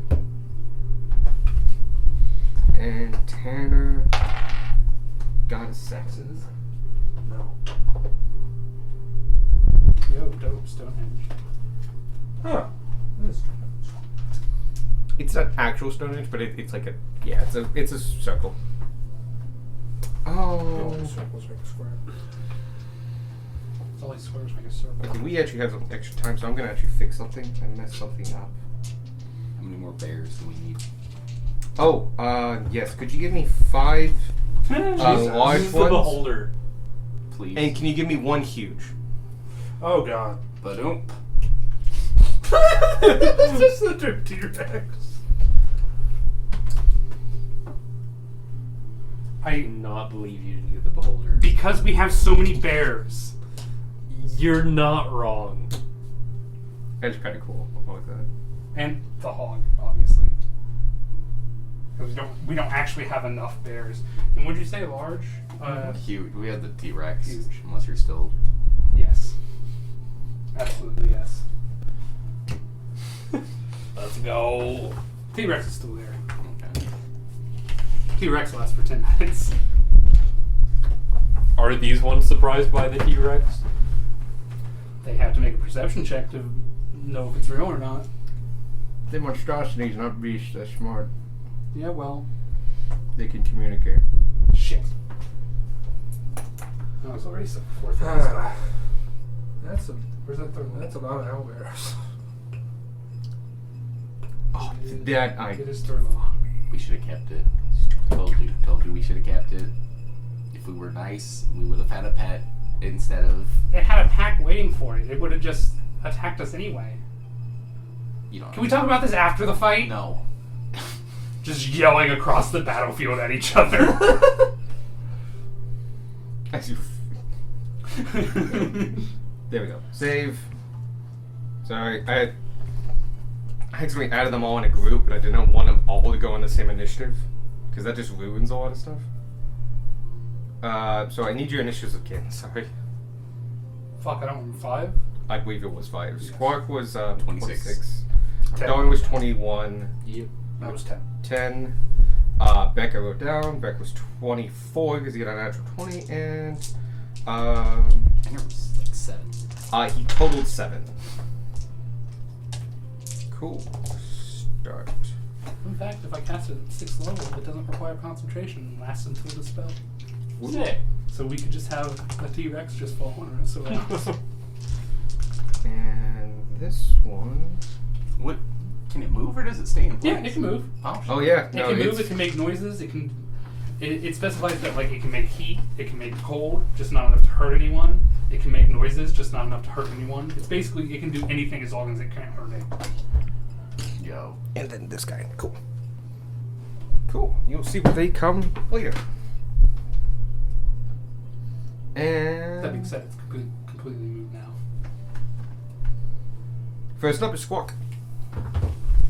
I will activate my thing and attempt to punch and I'll just punch for now and then whatever.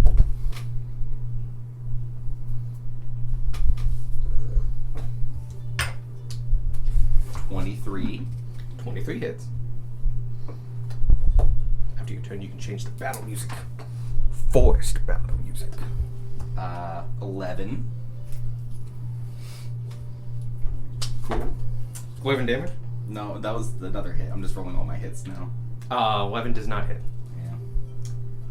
Well, not flurry of blows because I don't Activation. expect.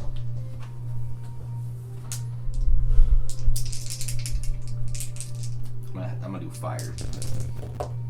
That is 5 fire.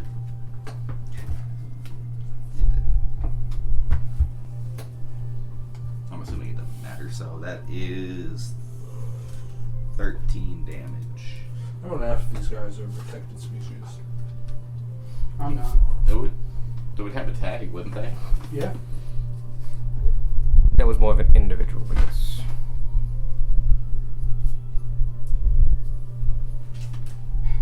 I mean, I'm a hunter. I think I would know if they were endangered, protected. Cool. Okay. I will also make that stunning. Okay. Con 15.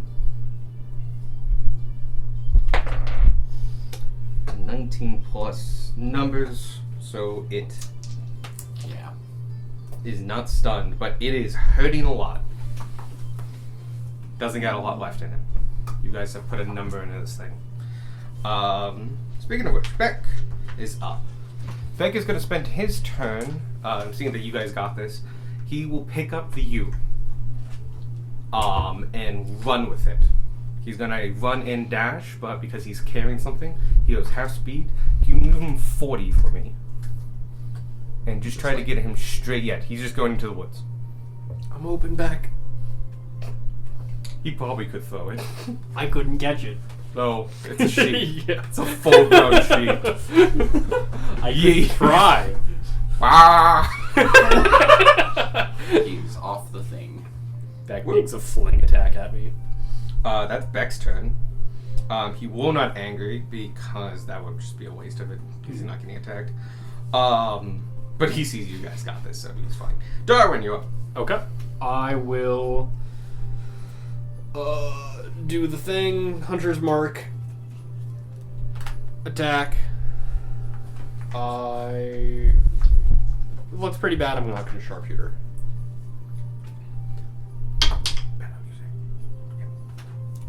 That's a 12 on the first one. You miss. Yep. I shoot again. Again, no sharpshooter. This one is a 28. Prison got a 6. Oh shit. Yeah. Okay. Or that's you do before or after my turn, yeah? I do one after your turn. Okay, one after.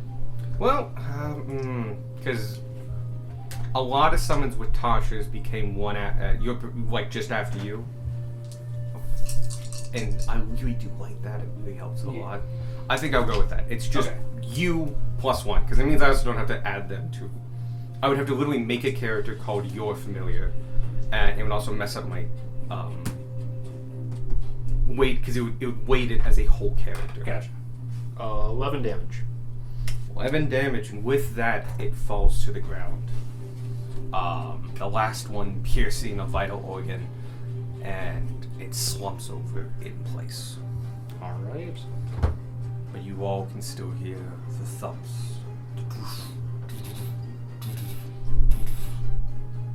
And on beat 20, beasts run out of the forest. Starting with this guy. Buenos dias, fuckboy.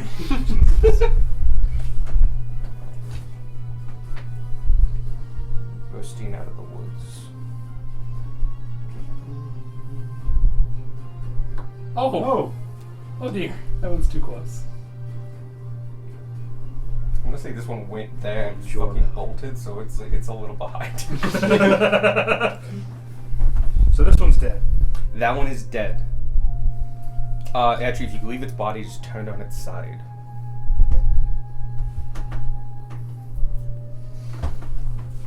The first one up is the big guy, and you look at this guy, and he is an owlbear. They are all owlbears, but this one is huge. You can see its beak is streaked and sharp with battle wounds. Its feathers are ruffled. It's got scars on its face. This thing is old and strong, and it has heard a call from a member of its pack. Specifically one bringing it an offering as the leader. And now the food is gone and his pact member is down. He is mad. He will strike at the closest one. So he goes. Actually, before he goes forward, he's going to strike you all. How many can we get in that? No, I think he will do it. Yeah. He'll look at both of you, dig his giant claws into the ground, leer, taking a deep breath, and screech out at you on just a wave of sound hits both of you. Could I get Constitution saving throws? Do I get a bonus for being near you? How far away are you from me? 10 feet. Okay, so I believe so. Yeah. Yeah. Okay. How much? Why do you It's plus 3. 18. 18. Nat 20. For a total of 26. Both of you make it, so you take half damage. This is thunder damage. Would be 24 going down to 12. I have 69 health. You also feel like this would have like knocked you off your footing, but it did. And with that, he is going to stay exactly where he is and call out to his other mates. And the next one is Standing Polar Bear. Hey, he's close. He's gonna rush up to Squawk and attack you. He looms over your character. I am short-ish. Oh. I'm gonna keep that. 24 to hit. Yeah. You attacks you with his beak and does 8 damage. And then he swipes with his claws. 14? To hit, no. Misses with his claws. Next one is the brown bear sitting. That one. Yep. Runs forward and goes after you. Yes, right there. Did I do? You were the closest. 21. Yeah, it hits. And the other one is an 18 to hit. It matches? So he Ties go to the roller. ties go to the roll. Cool. No, not with AC though. Oh, Match the AC, so his AC. okay. You have to beat AC. Yeah. So if your AC is 18. Sound good. Yep. Cool. So just the beak for 9 damage. As these two both get their bites off, but you dodge their mighty claws. Wow, okay, I rolled them all separately, but they're all next to each other. Anyway. Cool. Okay. The next one's the boar.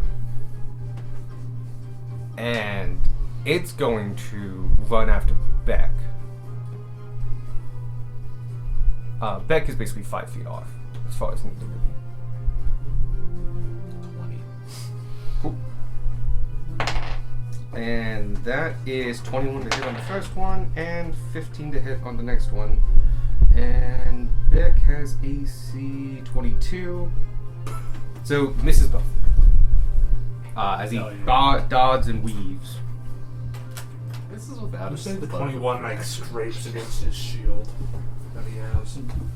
Next is the non-standing polar bear. And it rushes out, looks left, sees you, and rushes against you.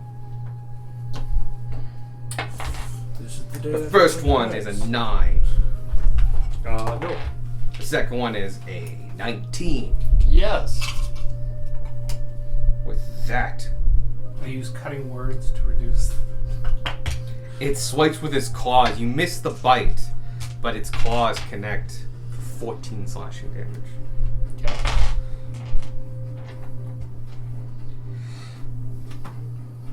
And that's its turn. And now the last one, the swiping brown bear up there at the top. Yep. Beck should spirit shield. Oh, he's not raging. Never mind. He is not raging. That- He's gonna go after you. Mm-hmm. Bite. Still 20 AC? 22 for the bite, 10 for the claws. Yes for the bite, no for the claws. Yep. They're really bad with their claws. 13 piercing. Okay. Actually, 13 piercing. And now it's your turn. My And turn? then we have Tanner and Sparky. Yeah, we're in round 1. Alright,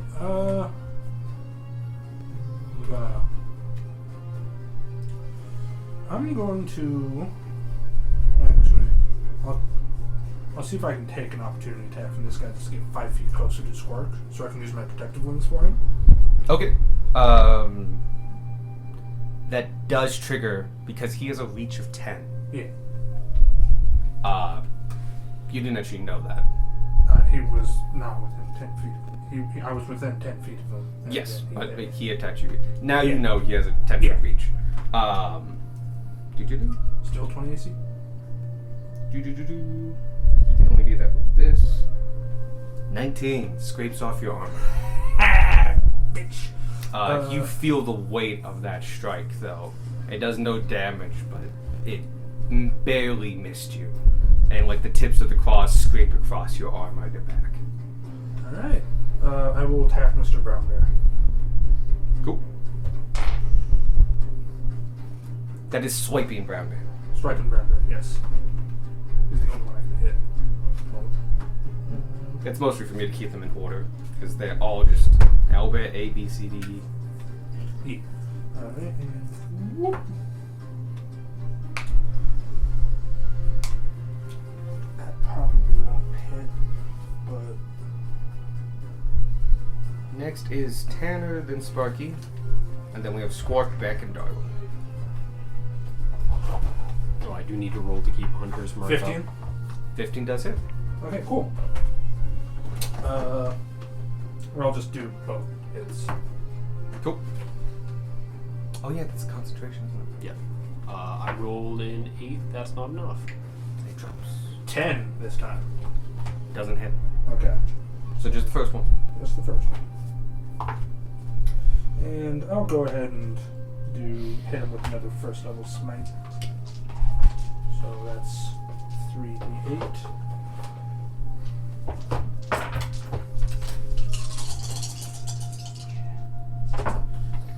Did you get the effects? Where are they? Oh, there they are. They're sideways. Oh, just keep him out here because he might concentrate on other things. I am concentrating. Fuck you.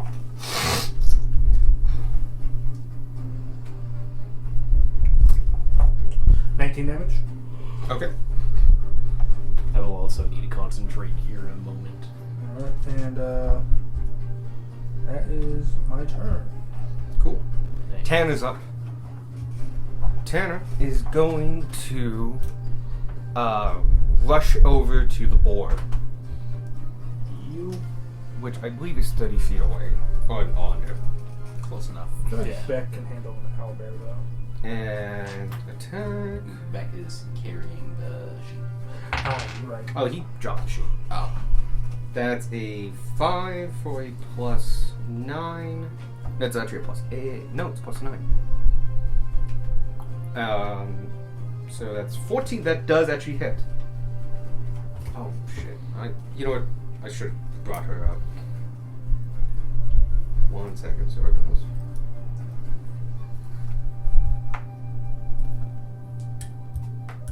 Load you fucking website. Hi, Mickey. Bonjour, cat.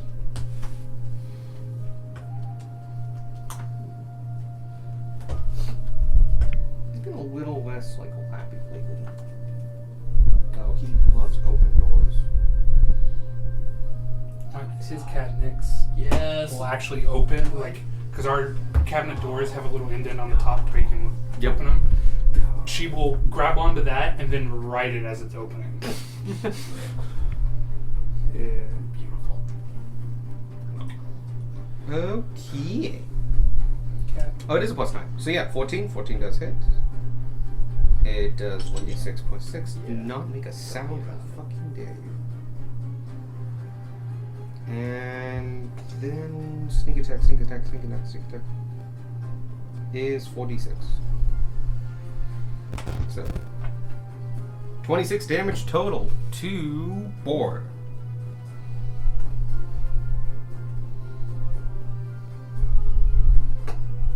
Big hit. And they'll use their next one to do the dodge action. Move on. Spucky, you up. Kitty cat. After that, top of the round with Squawk, Beck, Darwin. Alright, so T-Rex vanishes as I drop concentration. Oh shit. Cool. Fuck, when did you get the green and gold dragon? Yeah. A while ago. Damn. Oh yeah, it was one of the Couple of weeks months you ago. went. Oh yeah, No, no. you weren't here. It was like I the first kept- week you were here. I kept buying a whole bunch of fucking boxes of minis. Fuck yeah. I think the green and gold's mine though. Oh. The gold's They may not just be in my memory because One of they're those on that blues side. is yours. Yeah. I think the green one is mine, and same with the gold. You can check the bottoms. I know the green one's not mine. Oh, this one had the rock attached. Oh, my rock. No marking is mine. This one's blue. That's mine. Oh, that's yours.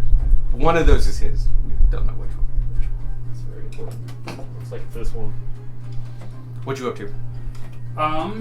Yes. I'm going to move up to here. To right behind Darwin. Oh, greetings. How's it going? Rock. Oh, that's an action? Fuck that. This is spelled. Huh? No, I was talking about Grovel, Cower, and Beg, Oh. which is We've reflavored Yeah, it. we've reflavored it, but it's a thing called altogether. I'm going to cast Storm Sphere, and I'm going to put it to where it gets. I think I've worked it out to where I can get all three of these. So it's 10, 20, and then 10, 20. Yeah. That's dead. Yeah, I know that's dead, but I'm trying to get the other three. That if it's in a line, yes, but It's the not a line, it's Storm radius, Sphere. I don't. We don't have tethers. Yeah, I know. We don't have I should races. get those because I actually like those as well. What was there when she I got put it them? here, 10, 20, there, then 10, 20, so the edge of the clearing, then 10, 20 to the edge of this clearing. Yeah, so it's basically this whole thing around it. So it should get him. You know. It should get all three. Okay. Does Just, it just barely gets this one. cool? Does it also get either Squark or Darkling? No. Because the edge of it is right here on this square. So it can't go farther than this edge, and it kind of circles around. I know, I'm moving all the minis as I do this. I don't see all the big ones. Yeah, maybe not the big one. Because it goes out. I guess the edge is the big one. How big's the radius? 20 feet? 20 feet. The down to Bugbear is kind of fucked with us. Just for a second. This one's way right there. If you want, I can bring up Xanthar's guide because it actually has like how to do it with dice. Get the protract. I grabbed it. This is a 15-foot. Oh, Or- I have an actual Radius. protractor. Okay. Where? Oh, so a compass.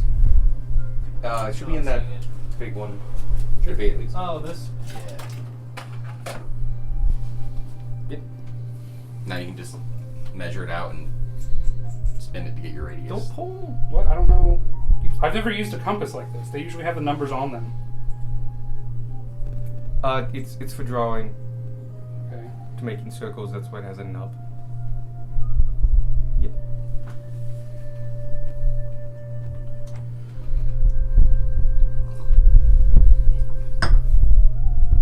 Here, we'll do it like this. Yep. Because it's a 10-foot or a 20-foot. It's 20 foot.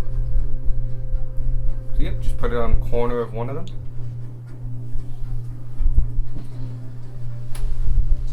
20.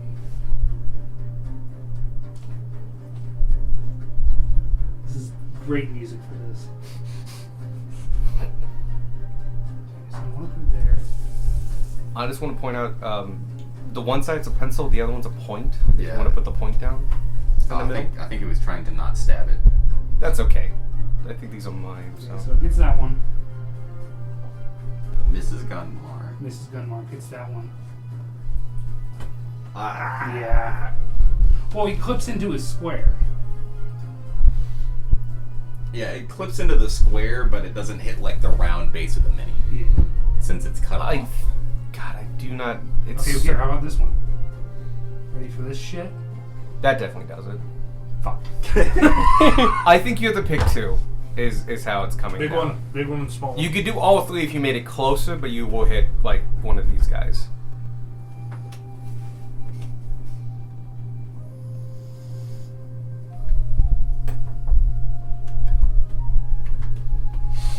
Alternatively, I could get all four. We're not wrong. Hey, he's a monk. He'll probably dodge it. I won't. Yeah, that's my limiting factor at the moment. He's You got are a health. lightning rod. I have 56 of my 81. Squawk, by the way, you're after this. And then you're after it again with Peck. Oh, that's fine. I can still strike lightning. And then Darwin, you're up. Alright. I'm going to cast Storm Sphere, and I'm basically going to have it. I'm just going to have the edge right here. So it's like this. Gotcha. Since I can't get them all anyway, I might as well just focus on the big guy. So fully encased in those things. Yes.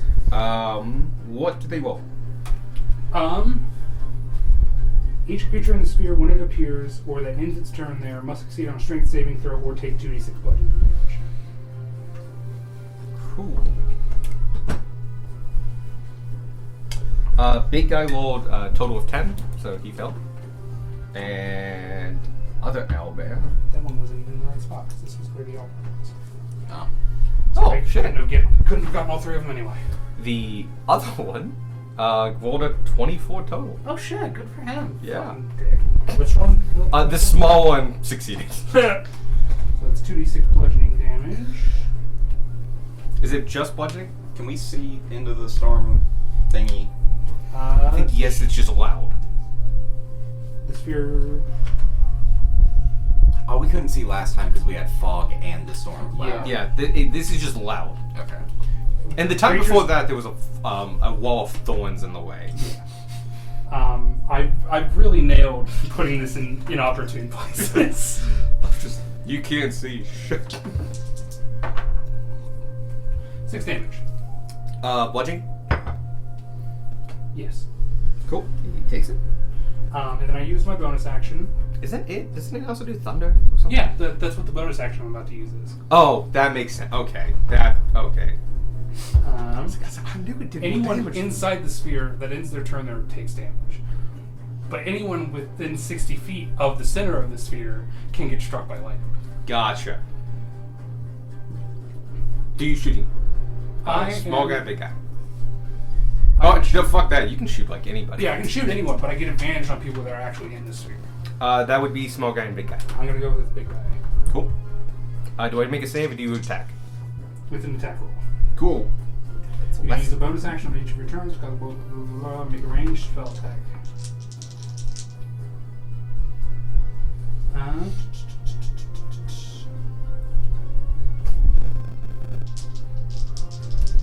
How do I hit with ranged spells?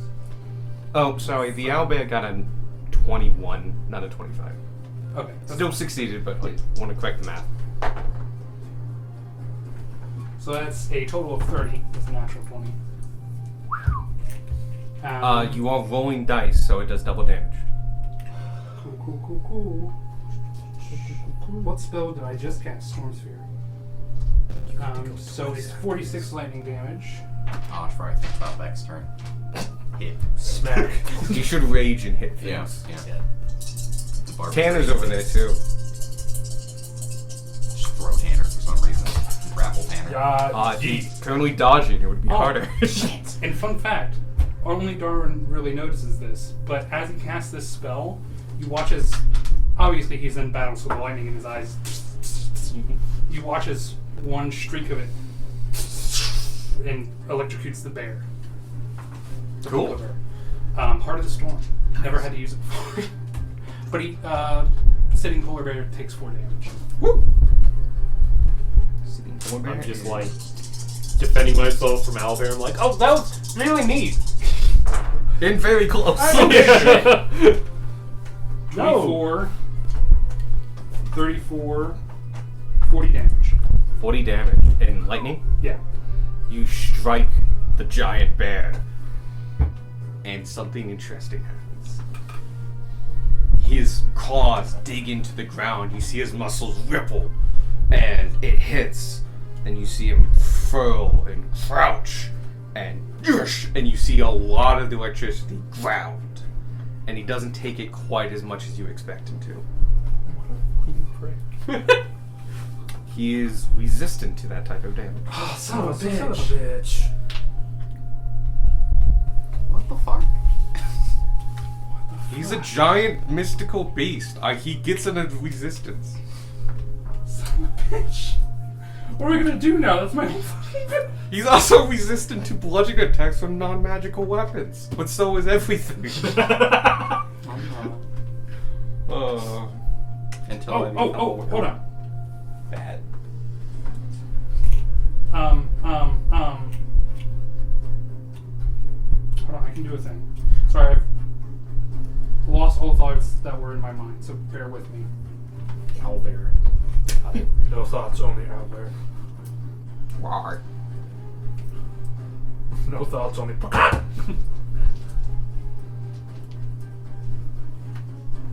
Very much not an owl or a bear sound.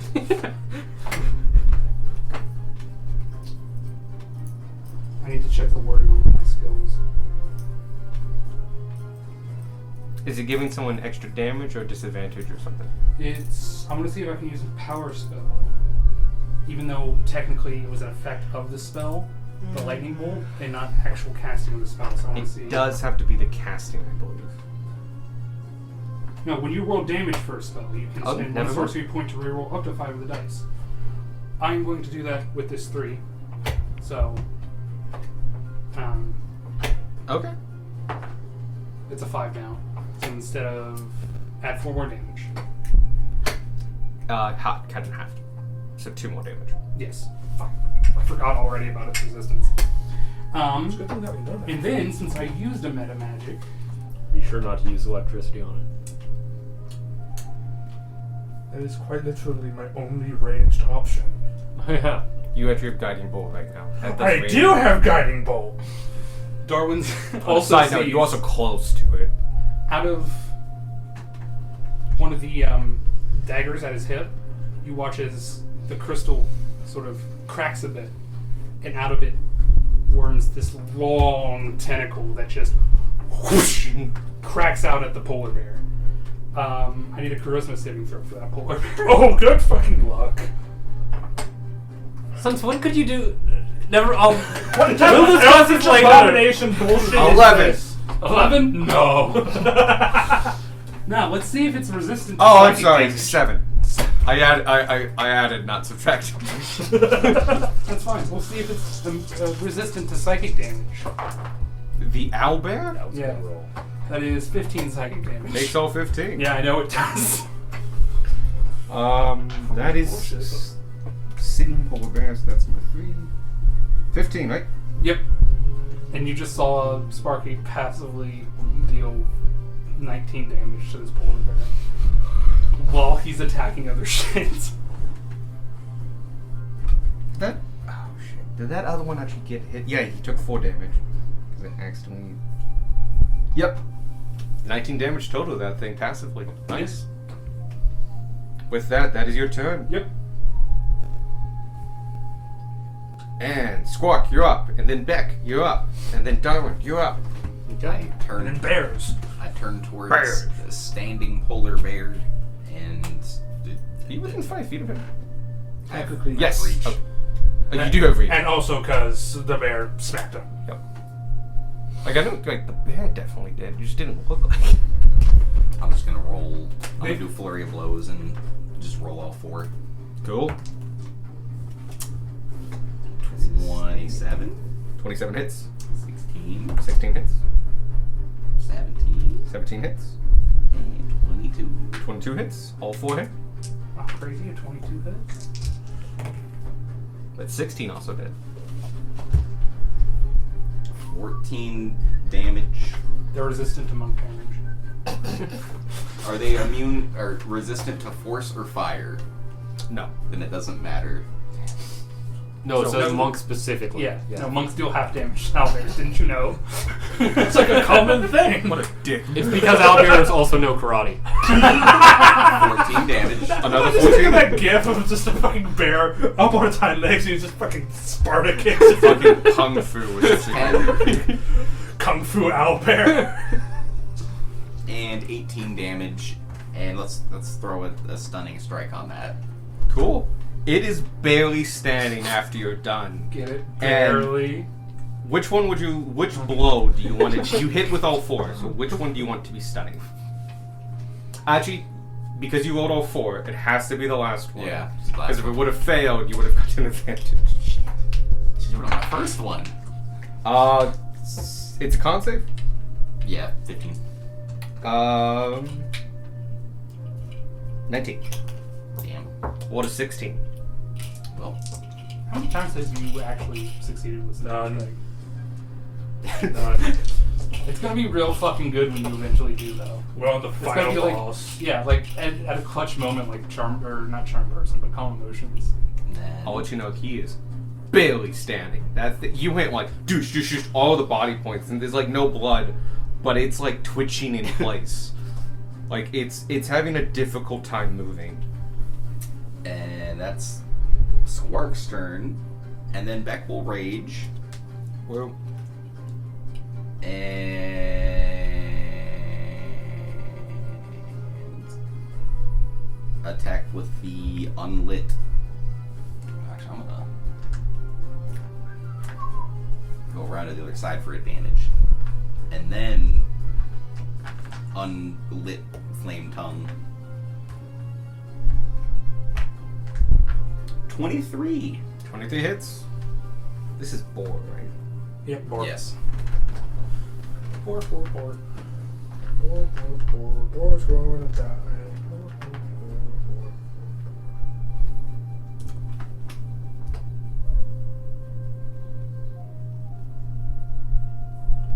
11 damage, and I will reduce its speed by 10. It is officially bloody. I'm sorry, but the image of just this serene, like, kind of flute, and all of us just getting mauled by like 5 owl bear. 18. Sparky's screaming the entire time. That's my vocal component. Solid. And another 11 damage. Well, I feel It like you is should have. standing, technically. I feel like you should have inspiration for the You know what? God bullshit that you did on the polar Fury of bear. the Small. How much damage is that? 8. Oh, it is now as damaged as the one you left one. God damn it! These things on single digits, man. But I nominate Michael or Sparky for inspiration for the fucking low-key Eldritch Abomination bullshit that just happened. Sure. After the fight. Okay. And that's Baxter. Cool. Yeah. Darwin, you're up. Yes. I am going to Zephyr Strike. Which one? Myself. Oh yeah. Well, that just gives you. Does it give you advantage? Side note: you can shoot through the storm sphere. It doesn't, Okay. It doesn't fuck with projectiles. It gives me advantage once during the duration of the spell. The main thing is it gives me immunity to opportunity attacks. That's I knew that was the second effect. It's my second favorite immunity. What's your other favorite immunity? Prone. that comes up a lot in like 2's D&D because A lot of if after you get to a certain level, it's like it's too big to fall down. or it just floats. Yeah. But my guy is like, I can make people just go prone after I I'm hit just them. gonna be like, Sparky, you You got this. play with him for a minute. Yeah, I got it. As you very quickly just whoosh. And then I'm going to There's a specific movie. shoot. Chronicles of Riddick, the final fight, where it's just like douche. Where it's just like after images. Like, Oh, yeah. ooh. I'm just thinking of that with Darwin. I am going to sharpshooter this one. Cool. Which one are you hitting? This one. Poor bear that's like 12 feet away from you. Literally, the reason I came so close is that You get so advantage. Darwin could hide behind. Do you get to pick, or is it just a I get to pick which one. I'm not cool. gonna use it on this one. Oh, I never did a thing. I meant to. Prism was gonna use the help action on that polar bear. I'll allow it. Cool. This one gets, you're the first one attacking it, so you get the help. Okay. This first one gets advantage. Fuck yeah. Either way, it's a 29. 29 hits. You were sharpshooting that. Yes. So was it 19 or 29? Oh, sorry, it was actually a 24 because of that. Cool, yeah. I mean, sharpshooter minus is 10, not 5. No, it's -5. It's -5 plus 10 damage. Yeah. That's right. Yep.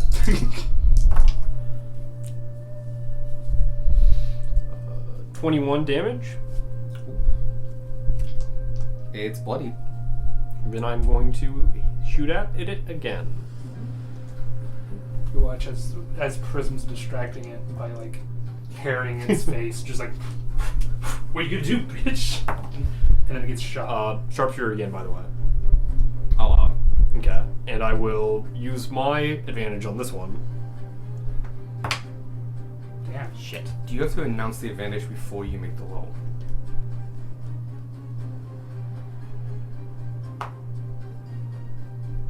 I don't know. It says once before the spell ends, you can give yourself advantage on one weapon attack roll on your turn. I'll allow it. That makes it seem like you can do it at any point. Yeah, you just call it. It's a one-time thing over a 1-minute spell. Yeah. Yep. That is an 11, which does not hit. Does not hit. It goes wide. All right. Prism tries to help you a second time by screeching, but it just makes you flinch. And that is my turn. Bears. Next, it's the Elder Owlbear. And first thing it's going to do is exit the Storm Sphere. No! Why would it do that? And it's going to run over here. Bitch. Is it an angel looking forward? And is that out of the sphere? Yes. Yes. That is very much out of the sphere. Because it's the sphere the sphere I decided ended here. So it might still be like partially in the sphere. Yeah. So it's going to stop there, make an attack, move, and attack again. Okay. So this first one, it is going to do against. I'm gonna do you because you actually damaged it, and it's annoyed at you. I didn't hit it. Someone hit it. Oh, you hit it. Yeah. So it's just mad at people. in It's general. just mad at nature because it struck it with lightning. Then you'll go after Squark. Fine bird. Birds always down one. 23 to hit. Yeah, that hits. What's your AC? 18 currently. Yeah. You take 23 Also, points no, of piercing one of the damage spells fires a flight as feather from a bird. its What? giant, huge beak. One of the components for the spells. Rebuke the violent. Make a wisdom Fires saving a throw. feather? DC 13. Yeah. A DC 14, rather. Shit. Which one was it? Take one of Squark's colorful feathers. 16. That's He what makes it exactly takes what I half thought. when it came out. So it was 23, so he takes 11. 11 radiant damage. That uses your reaction, right? Yes. Cool. I still take the full damage, yeah. Yes. Cool. He just also hurts. And I'm going to move the lock. He's going to move out of your opportunity range, but your action's blown. Yeah. And using his reach, he's going to swipe down and attack Squawk again. Alright. I'm gonna die. Yep. 19? To hit? Yep. Damn. And this is the strongest attack. Ah, well then. Oh, did less damage though, 19. Sparks down. Fuck yeah. LMAO, get Squark. Kill Squark. Kill Squark. Again. Kill Squark. Do it again. And that's its turn. Next is the owlbear that is about to die. It's gonna run over your body and go after you. So, Can you move it to Oh, yeah. the standing polar bear? Actually, Well, standing polar bear can't fit in that box space. it's gonna go like this to over here. Which, with that body in the way, it's very hard to get advantage in this. Which is one of the reasons I wanted to keep it there. So it's gonna try to bite you. still have 20 AC. Give me a wait one. 24. Yep. And the next attack was at 23. These guys are rolling very well. And yep, both of them hit. First one does 9 piercing damage. Mhm. The second one does 15 slashing damage. So for a total of 24. Okay. Next is Brown Bear. Which one? The non-swiping. The one that's next to the school. He's gonna step onto Squark and attack you. Okay. Bite. 17? Nope. 23. Yep. Music gives me Dead Cells vibes. Oh shit, yeah. 10 slashing damage. Okay. Well, pretty well. Whoa, You know Dead Cells is getting a TV show. What? That's fucking crazy. Yeah. Next is the board, and it's gonna go after Beck. I shouldn't have used Misty Step. Because that would have been a good thing to have right about now. 24 to hit, Life Yeah. lessons with Gunnar. and 14 for the second one, so just a bite. It feels bad because they all go after each other, but then you guys get your whole 10. Yeah. 13 damage, cut in half to 6. It's fine. 3 of these fuckers are about to die anyway. Yeah, you got him real low. And I got 3 of them in a line. Normal polar bear is going to attack Sparky. Yep, How as he much should. did Beck take again? 6. I can't edit his thing on. Oh yeah, he's got 101. So do you want a sticky note? Sure.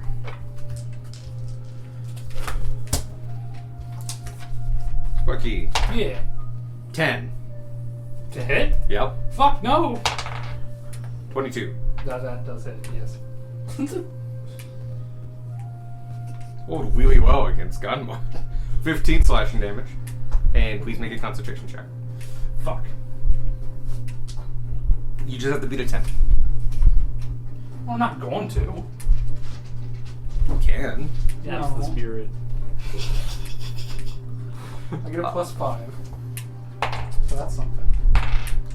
Wow! Okay, I am sorry, Gunmore. What? I rolled to Hey. attack you. I did it. Oh, good.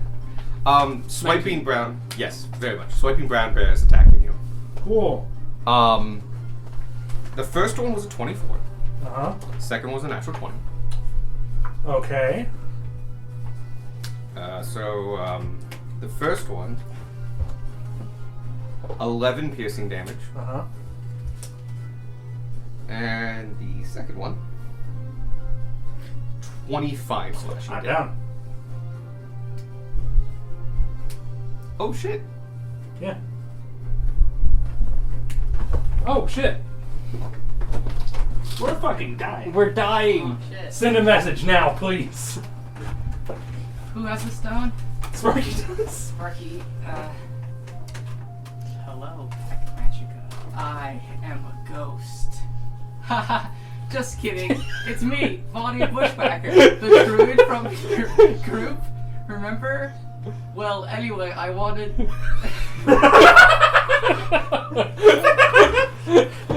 Vanya, I love these talks we have. Currently in battle. Gunmar and Stark are down. We'll send an update tomorrow. You get 5 more. Um.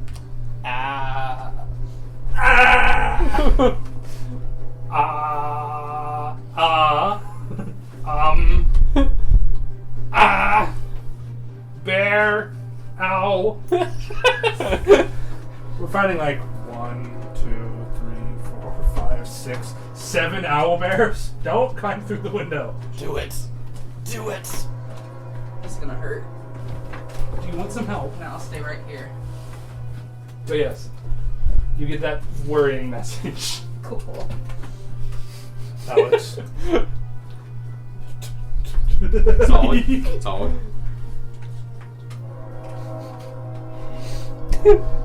Why you do these things? Sadie, can someone give her a d20? Ah! And just throw it on the table. Wait, no, my good D20. 14. 14. Ah, shucks. What? Nothing. Nothing happens. The ghost of Vonnie appears to help out in this battle. Shit, she was dead. Why did she lie about that? I'm fighting an undead person. I didn't want to like stigmatize it. Alright. Okay. What So, perfect time. that's the last owlbear. Uh-huh. It's your turn. Can you give me a death saving throw? Shit. Jesus fuck. Where's Braid and Grace? They're at Origins. Positive, so I'm good. Cool. That's 1 success. It is now Tanner's turn. Tanner gave me very specific instructions. Run. 5, 10, 15, 20, 25, 30. Is that right? 30? Yeah. Then gonna bonus action dash. 5, Is there an opportunity check? 10, 15, 20, 25, 30. And using an action to give you a Punaman health potion for 10. You are up. She was actually very, very clear about that. I am. And... wow! Okay. 13 misses Tanner. As they dodged the giant claw. So is this just the path to the next city? Yeah. Yeah. This is the next day. What? After they left? After they went to the water? No, it's a little Sorry. bit. Oh, sorry. They did 3 days, and then we started the session again, and they finished that, and this is day 4, and they have one more day after this. Kind of. They'll get there by midday. Cool. But Tanner just dodged that giant swipe and is fine. You are up with 10. You are prone, but Yeah. you have 10.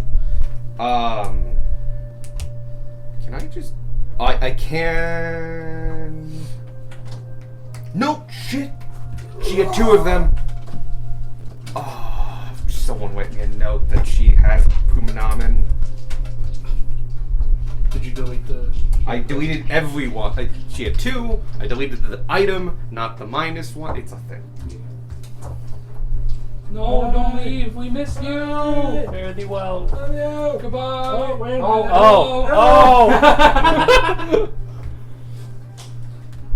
And with that, Sparky, you're up. Hey!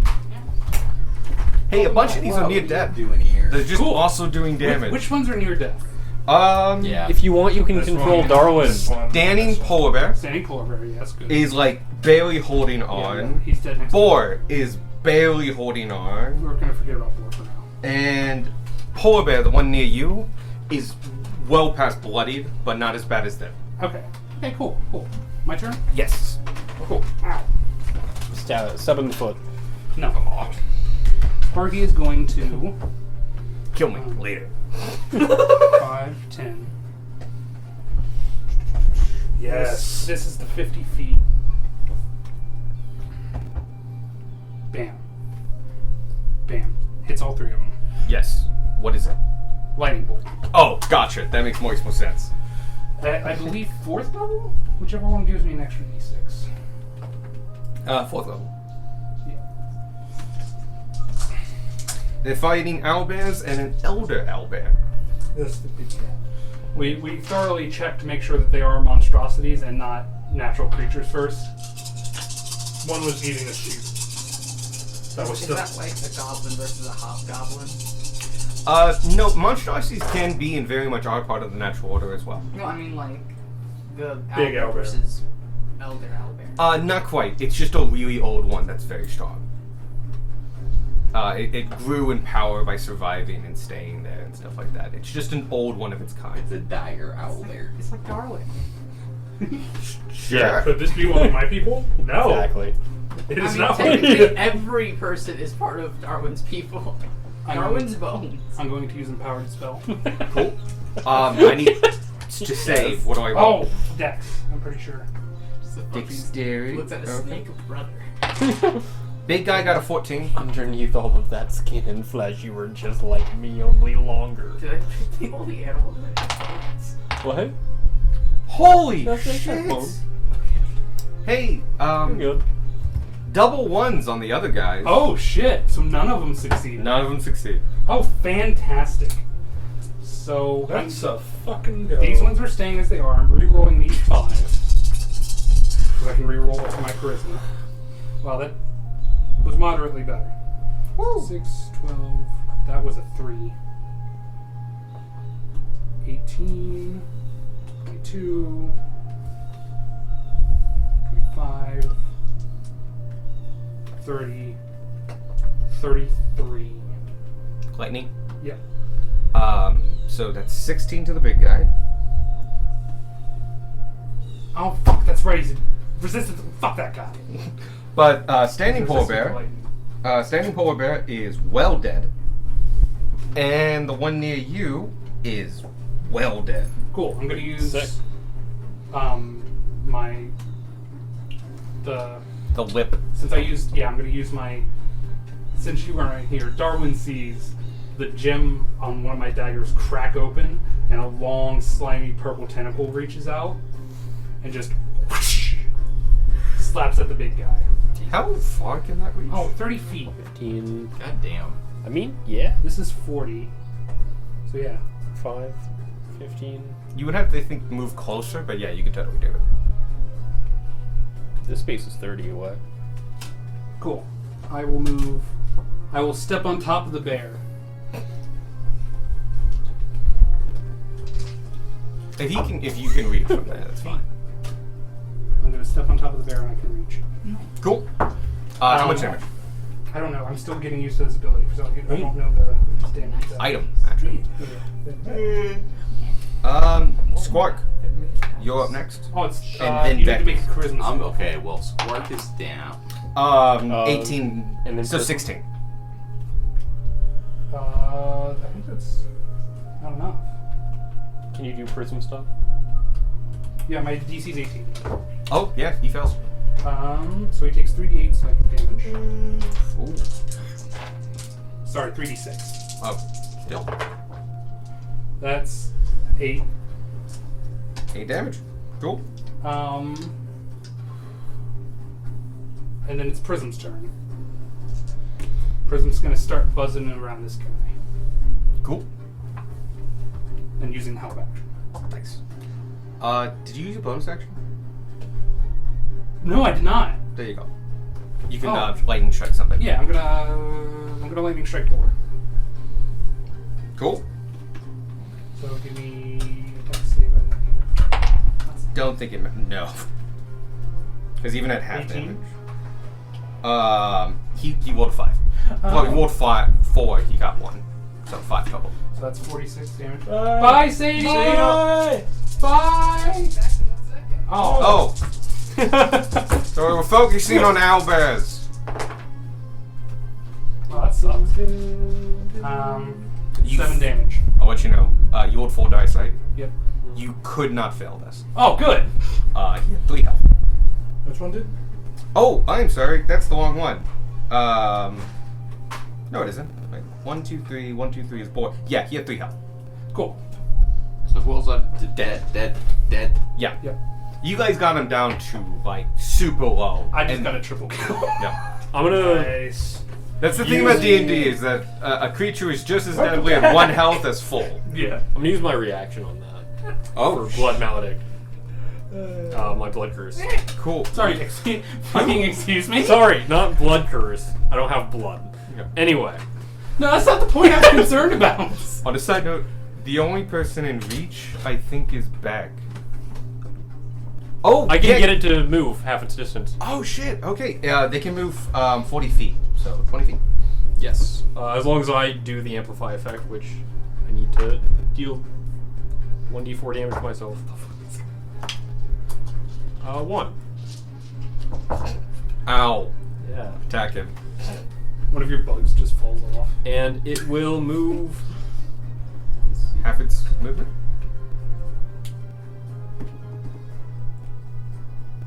Yeah, it moves half its speed to this one.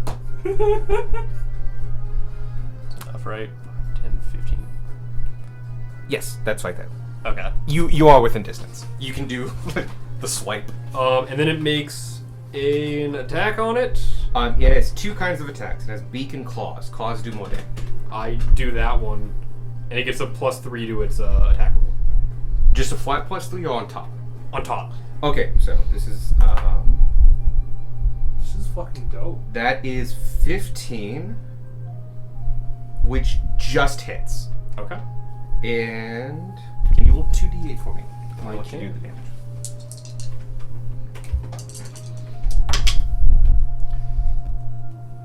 That's a 3. +5 for 8 damage, Fucking- but it does take half because it's resistant to non-magical damage. So that's 4 damage. As it looks behind it, as it sees its undead kin, like mindlessly swipe it with claws, which fucking infuriates it. Because not only are you killing its kin, but you're bastardizing the body. Bitch. Is that a new phone? No, just out of the case. Oh. Oh. That has a case on it? It's so thin. No, it's out of the case. Oh, that makes sense. Okay. I'm so excited for a second. I put the charger and my phone in the phone holder because of the case. It's a shame. I risk it falling in the trunk. Back to the game. Squawk, you up? Death save. Oh, that's right, they're dead. What if I were to I succeed. cast a healing word I right don't now get up. because I hear they're in pain? Can I? It will go the full 30 feet and heal Squirrel. A squirrel is like a squirrel. We both start with the same letter. Well, that's Squat. Squark's turn. Beck will. But you have 2 characters this time, so yeah. you're not done yet. Darwin, you're after? Yep. Or are you doing Beck also? Yep. And I'm doing Tana. Walk up. Oh, did you take the advantage for that board? 'Cause you got advantage on that because of prism. He hit anyway. I mean, if you want to roll for crit, you Sure. have to take the help. The help. You have to take the help either way. Yeah. Because Yeah. I didn't specify a person to take it. Roll for Okay. And also I didn't know you were gonna resurrect an owlbear and use it to attack its master. Well, that that's was on kind me. of out of Leader. Not Leader, master. whatever. You do roll it for 20. No. I Okay, didn't get 20. nothing changes. But But still- as the first person to attack it with the help, Yeah. you get it. Yeah. So typically I specify a person, but I felt like there were few enough creatures. Oh, that's so much. Okay. So when I get the death saves and stuff like that, instead of giving me nice hollow things for like, oh, you're leading up to it, it's 3 and 3 of black, and I'm like, are they dead or alive? And he just rolled a success. It finally updated. It turns it green. There you go. I rather have circles, like, you know, empty circles that like Yeah. we haven't checked off yet. Now it just looks like, is he dead or alive? Anyway, Beck, what does Beck do? Beck is going to. Where is Beck? Pick up and put down a I'm lot of moved him dice. over there. Cool. He moved over there. He's going to bonus action activate Flame Tongue. Woo! And then I'm going to smack the big boy. Cool. Damn. 15? 15 just hits. If he does get a crit, he has Slasher.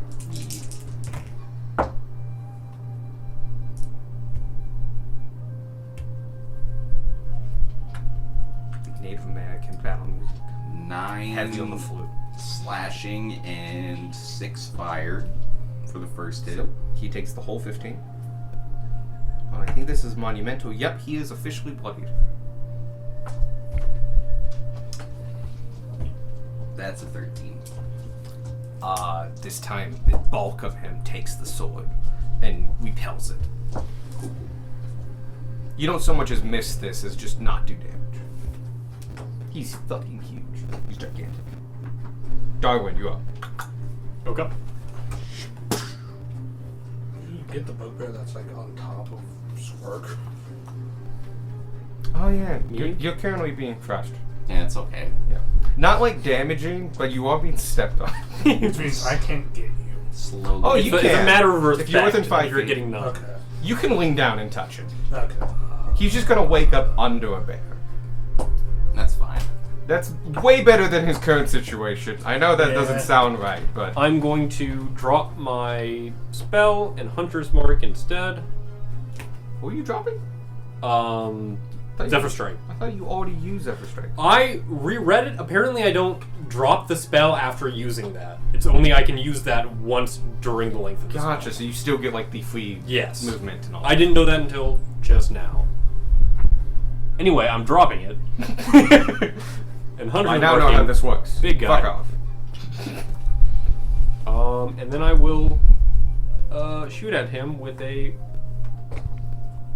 No, I'm not going to use a +3 arrow. It's too far into the fight. I will sharpshooter him Okay. Cool. because I like rolling big numbers. Big numbers makes me feel good. After Darwin is a couple owlbears, but then it is Gunmar, then Tanner, then Sparky. 306. 4,032. That was that was a 12 to hit. You hit, but it does no damage. Yeah. I'm gonna do that again. And this time I'm also going to sharpshooter. It's a good move. Because dislike learning shit. from my mistakes. 10. 10 does not hit. Yeah. Sharpshooter's never a mistake. It was there. No. Probably would have missed anyway. No, that would have been a 15. I would have just hit. Damn. You were saying? That's my turn. Sharpshooter's never a mistake. The Elder, he will... Oh, because Beck hit it, he will turn around and attack Beck. Oh yeah, because he has the thing. Oops, select the right guy. Oh shit, he's not been willing to recharge that. Oh, he got it back. Oh, shit.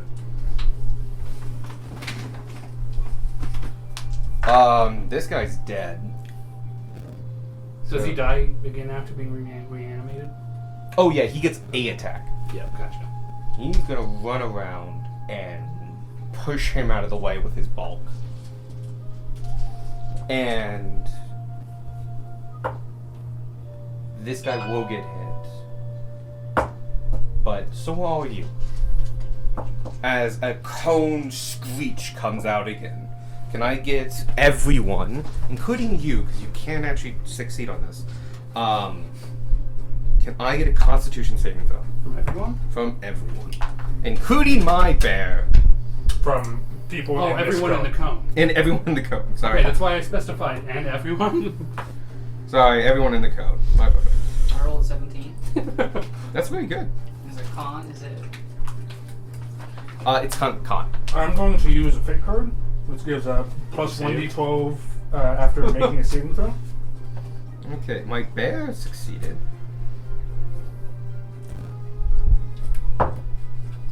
Damn. Got 5. Okay, 5. you take a death save. 16. I added a d12. Gotcha. You do succeed. You take 36 halved at 18. I'm still down. Son of a bitch. Tanner, I have to roll for. Where's my...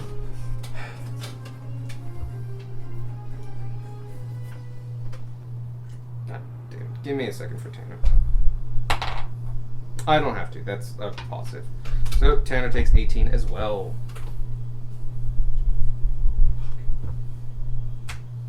For some reason, I can't modify their sheet.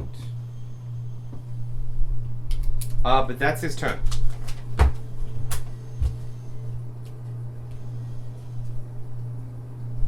Starts raining. Matches the atmosphere. It is switched from battle music to a dark forest. Vanya appears. With that, he's dead. That owlbear is... He dead? Oh, that's Brown Bear. Brown Bear is going to go over your body now and attack Tanner. So now I'm just attacking myself. 21 minutes. And, yeah, both hit. Okay. It's gonna do that whole mess. Bigger than mine.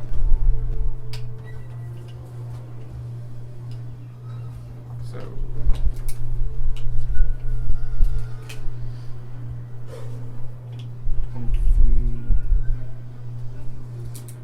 Tanner's bloody. I can't do anything about that. The last owlbear is the swiping brown bear, and it's going to attack Tanner as well.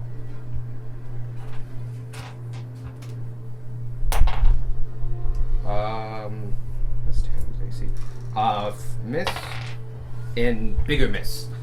Swiping brown bear, who was I don't think made an attack that landed, still misses. Oh, nice. Good for him. Gunmore, I need a save.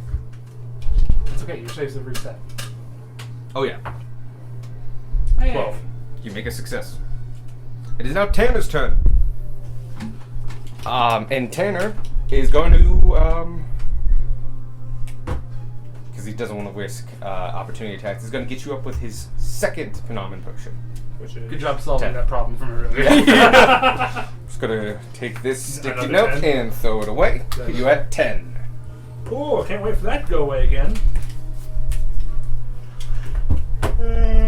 But you get your action. Cool. Sparky, you up. Fuck. Mickey's here. Let's throw him some damage that he won't be resistant. You've been very effective this fight. I'll be right back. Denied.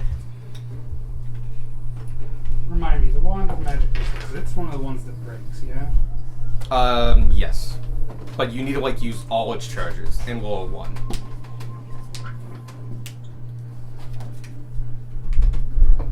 You know what? It's just uncommon. I can spring for that extra. Ha. What? I'm going to spend all 7 Now it's a charges of range the check. wand. Okay. So I'm going to roll my d20 to see if it breaks. You still get it off regardless. Yeah. Looks like he's gonna. That's a 2, but that's all I need. Flashback. There we go. Abs just fucking destroyed. Yeah. Who are you attacking? You can split them up as you wish. I can split them up as I wish. All 9 are going to him. Okay. All 9. So that's a D4. D4 plus 1 times 9, right? Yes. So you can do 1 D4 or you could roll 9 D4. I'm going to roll 94.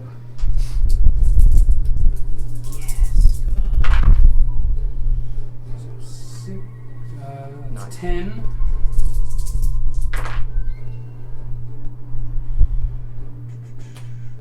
14, 15, 16, 17, 18, 19. 19 28. plus 9. Yeah. And he takes all 28? Oh, and then I strike him with... No, I'm going to strike one of the small... How do these two look? Decent. Neither are bloodied. One is untouched. Which one's untouched? Brown bear. Non-swiping brown Okay. bear. And there's blind bear and swiping brown bear. I'm going to lightning strike this guy with a bonus action. Cool. 16 plus stuff. Plus what? 1. So 17. That's not enough. So it takes... It's dex, right? Yeah, 17. 17. Yep. My Why does he have DC is rock 18. on his head? He's gonna kill Beck. And then that's 46. Yes. Oh shit! I'm watching Godzilla movies and all Godzilla does is kick and throw fucking rocks. Atomic breath, never fucking heard of it. Just rocks.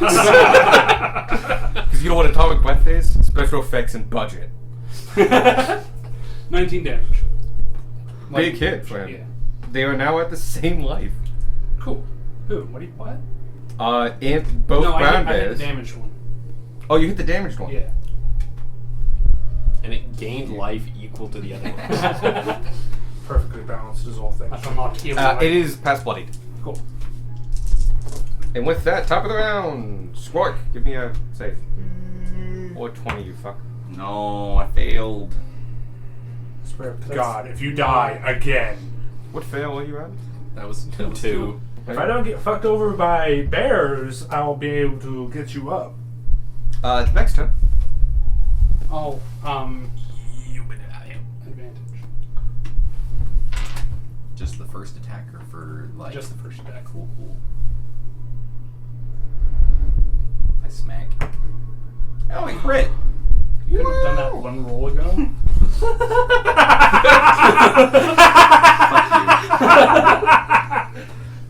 Oh, that would have been so helpful. I think this is the most lightning-filled fight we've had. It's a lot of lightning. I'd say as I'm hitting him with fire. Getting Manatee to be on. Don't worry about me.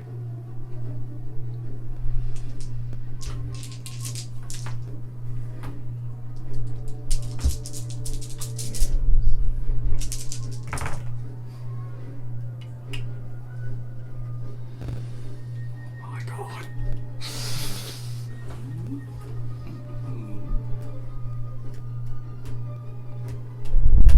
That's 26 damage, How do you do that? and How do you open your top eyelid but not your bottom? its speed is reduced by 10, and it has disadvantage. I mean, I always have It a always top had eyelid disadvantage. open. Oh, Because Slasher came in. Yeah. That's actually really good. And attack number 2. Like 26. 26 that hits. Oh, 87. I do. Thank you for noticing. 19 damage. How would you like to do this? Yo! Normally this goes to the last person, but this is the big guy, so. I want him to just throw his shield to the side and grab the sword and just clean down the middle, giant fire strike, just And just guts fall. Yeah. And he screams in pain and wails and collapses, and the blood is gushing out. And All over back. like within 6 seconds, he is fully bled out and is down to the ground and just. This mighty beast is no more. Prison lands on his back and screeches triumphantly. I thought Spark was down. That was Beck. He's piloting back. Firing back. Darwin, you up? I shoot that one. Which one? Because that one's currently. The It one doesn't look like it, closer but to it's me. on The top one's of me. Yeah, It's on standing top on. of both me and. Yep. It hasn't been hit. Yes, it has. I hit it. You said you were attacking the damaged one. This is the not. This. No, this one. This one's the damaged one. No, No. this one does the damage one. there's Swiping Bear and then Brown Bear. Are you sure you told me Swiping Bear was the one that hadn't been touched yet? No, I touched Swiping Bear. Oh well, never mind. Then, I guess. You want me to switch them? Because that's No. easy. I know the exact damage you did. Yes. Okay. They now Well, have I the meant- same amount of damage. I thought that was a nice thing. I was going to attack the damaged one. How do they have the same amount of damage? If... No. You damaging it made it the same amount of damage. Okay. You damaged the healthy one. Yeah, that's what I'm saying. So I damaged the healthy one down to equal with this one. Yes. Okay, I didn't want to damage the healthy one. I wanted to damage the one that was already damaged. Okay. That's what I did do, but the damaged one is the swiping one. Yeah. But dealing damage to the swiping one gives it as much health as the other. No. No. Doing damage to the healthy one makes the damage to Okay. both of them done equal. Okay, I keep saying things and then people tell me the opposite He's saying thing, thinking I'm asking He the wants opposite to thing. swipe. This he one wanted to had attack taken the swiping damage? one. He said he wanted to The swiping attack one the has- one that already did damage. Yeah, this one had taken damage. That one had. That one had not. Yeah. Okay. We thought that you hit this one and that this one's health became equal to that one. Okay. Because when I said I attacked the swiping bear this most recent time, Alex was like, okay, it brings it down to equal health. That was just a miscommunication. I attacked the swiping one. Okay. It's bloodied. Cool. So you're taking the full health one, right? The one standing on people. The one that's on top Yeah, of I'll me do and that. Spark. You can shoot whichever one you want. Yeah, I'll do that. What's that sound? I was staring menacingly at your cat. Oh. Silly me. Like a I'm going to transfer my thing, Hunter's Mark, over to that one first. Yep. And then I will sharpshooter because I've never learned my lesson. Always a good idea. I'm not sure that's correct, but I'm going to keep doing it anyway. Oh, there we go. See? 24 did. 24 hits. If I was going to heal Spark, I'd lightning breath the belly of the owlbear. Landed outside. Should have kept it. Same number. It's fate. That's 29 damage. 29 damage. Oof. And then I shoot it again. And its Neos makes no difference. It's just bloodied. Okay. Sharpshooter again. Same number. Nice. I don't get this one this time. One last time. That is 23 damage. It is barely holding on. And that is my turn. All right. It is now Brown Bear. The one you damage is 10. And It is within swiping distance of Tanner. I can't position it because this bear is on top of me and Spark. it doesn't have reach. No, it's on top of him and Squirt. It's Oh, one space further. okay. It's one place space further. I just can't do that. Yeah, you're prone underneath it. Yes. Okay, so it's gonna swipe 2 at Tanner then. Alright, what's Tanner's AC? 17. Okay. 22 hits. 11 doesn't. Oh, min damage. 6.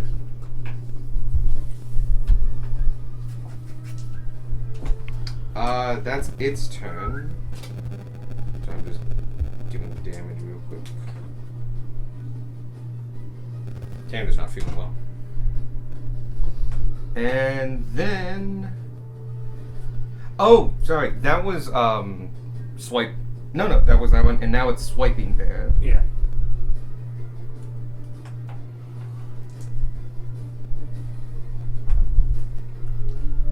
And it's going to attack Tanner twice. Yep.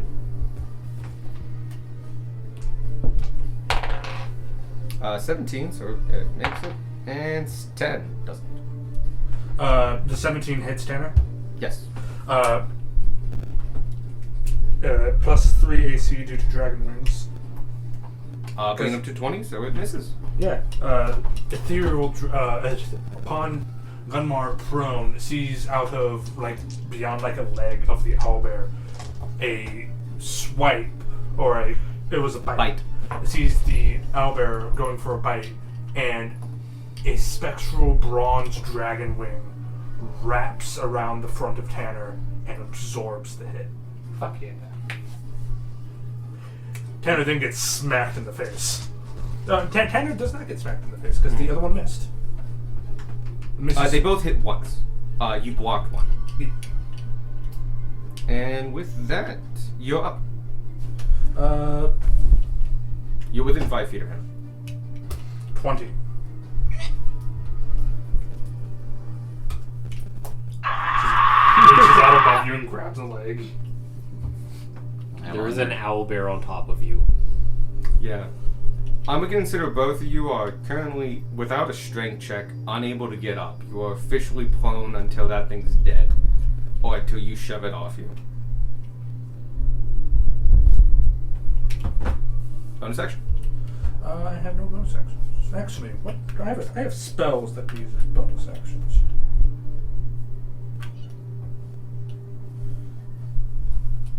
I could compel duel one of them. But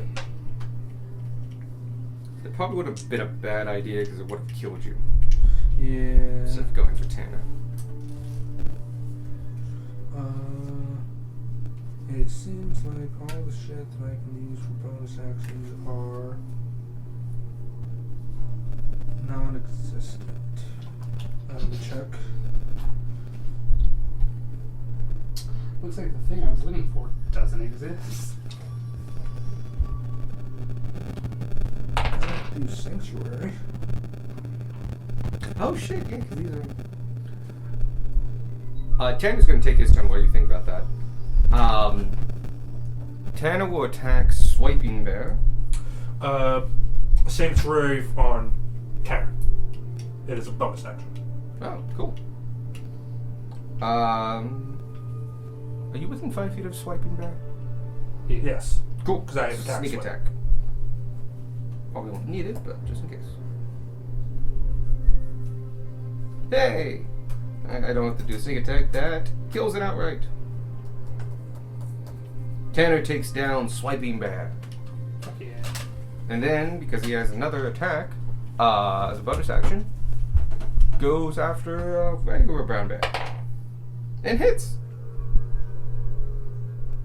And it's slightly different when it's a bonus action. Yeah, there it is.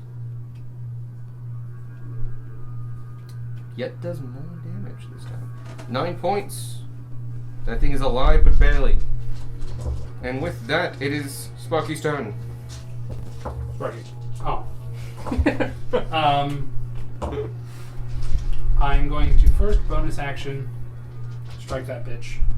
The only owlbear left. Mm-hmm. Give me.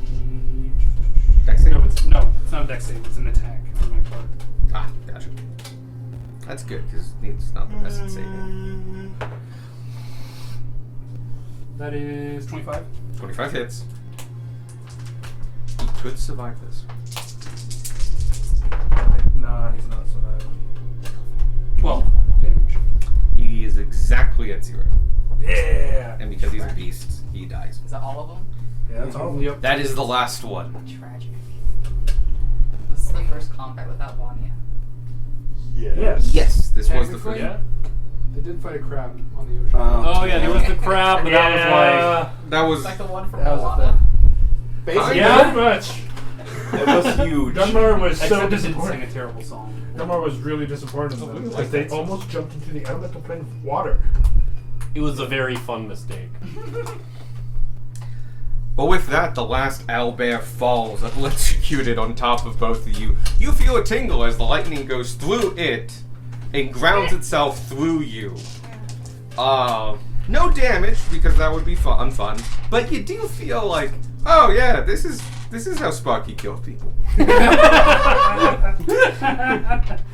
Get this fucking thing off! As an added bonus measure, I take the remainder of the minute that I have Storm Sphere up and just lightning strike each corpse once. Okay. They all get an extra bit crispy. Cool. Gunmar's like, help us, and you go, lightning bolt. Double tap, bitch. Combat's over? Comments over, yeah. Okay, cool. I'm going to roll to get the fucking owlbear off of us. Right ahead. I imagine Beck also starts running over now. Help if you can. He'll give you advantage. Oh, cool. Fuck this tie. You want to go to dice check? Yeah. It's an athletics check. Mm-hmm. 15. I'll let you say that's enough. It's a dead creature. You're not lifting it and carrying it. You're shoving it off you. It's a lot. This thing is several hundred pounds, like 600 pounds. But you just need to roll it off you.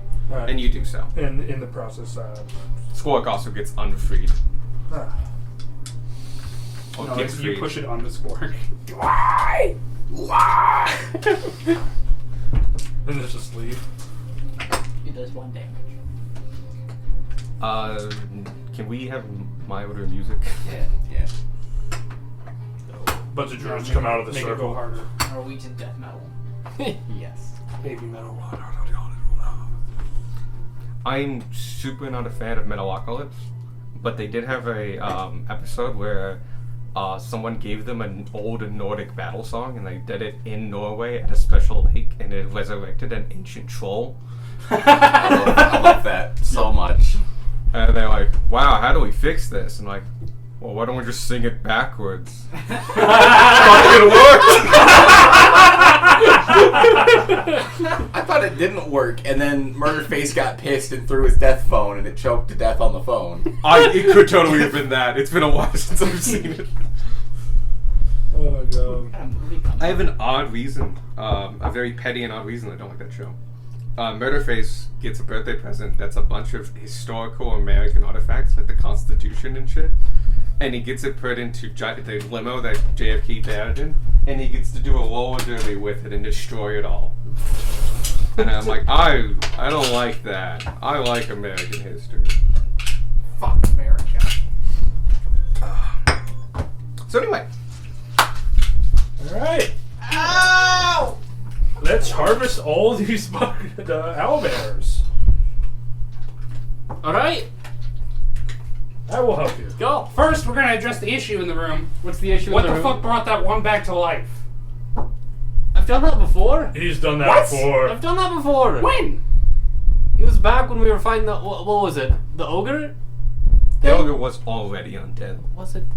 Yeah, oh, you're right. It wasn't dead. It wasn't obvious.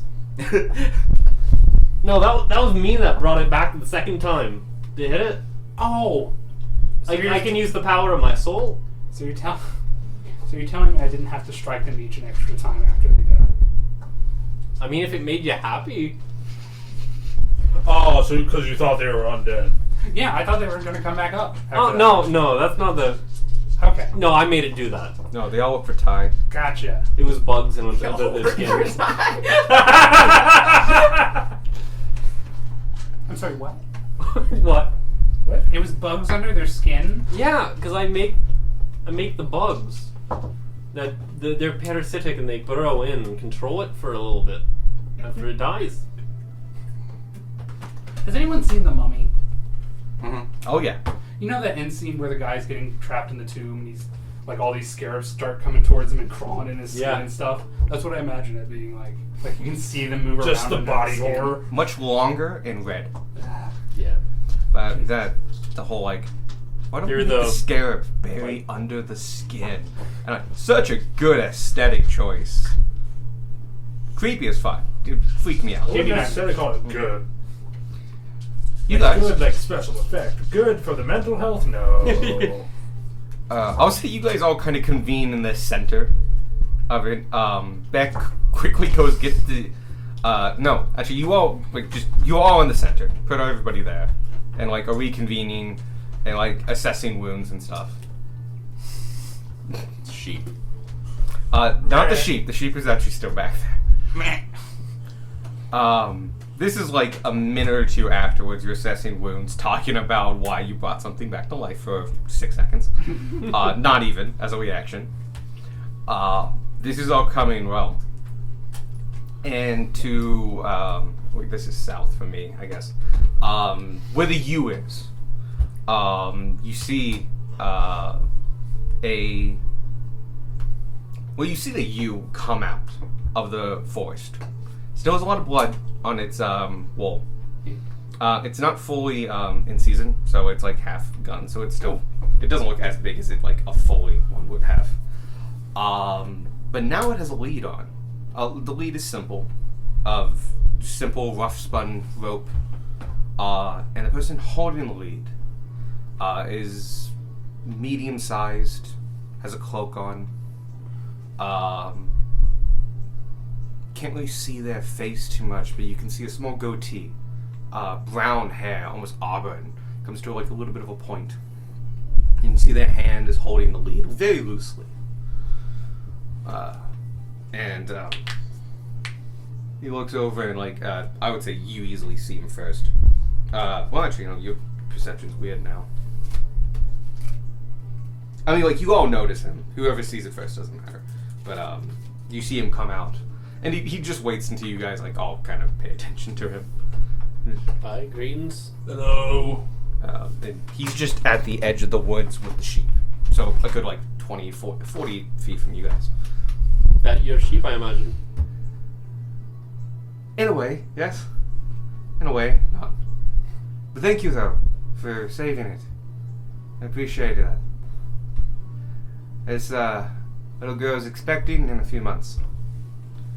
I was gonna thank you for saving her. It's most appreciated. I'll make sure we put a good word in for you. I'm sorry. Typically, people don't waltz up to a battlefield and start asking questions. Do you mind if I ask who you are? I'm many things. I'm here now. I'm here for this one. I'll make sure she gets home. Let's go ahead. Let's, And these guys, it's sad to see they had to go. That's a mighty beast there. But you did what you have to do. I understand. Let's see it go to peace. And you see a wave of its hands. divine sense. And really quickly, the bodies all start to rapidly decay. But in a very, like, time-lapsey way, and mold, dirt grows and they skeletalize and their stuff burrows to the ground. And in a matter of seconds, maybe 30 seconds, it's like they've been dead and in the ground. All their skeleton partly exposed, as though they've been there for years. All of them just settled, with moss growing on the bones, and birds fly out of nowhere and make nests, and it's like they've been there for years. Alright, so quick question. What in the fuck is that?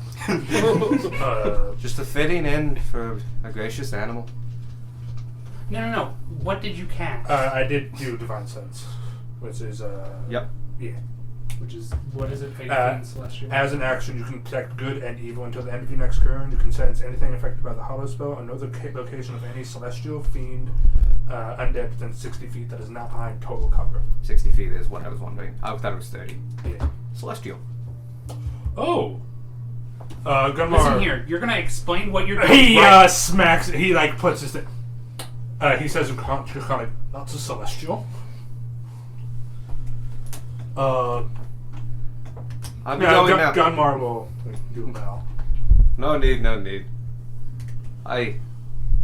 Thanks for your help. It's appreciated. Good words will come your way. Come on. And he kind of pulls at the lead and just... And as it's going by, you can see that it's completely healed. And he just turns Tanner around and goes into the woods. You sending Tanner after him? Yeah. Tanner's the sneaky one. Cool. Okay. Tanner waits a beat till he's like 15 feet in and dashes forward and does a stealth check. Not bad. What is it? I believe it's plus 11, but I need to double check. Stop falling over. Actions.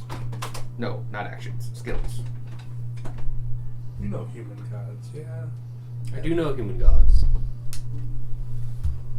Who the fuck is... Oh! I hate you Is it like so much. Milkman Obama? Yeah. Jeffrey. Oh, and advantage too. So 25. 25. Tanner rushes in and continues on, and they will catch up with you guys after you get back to your car.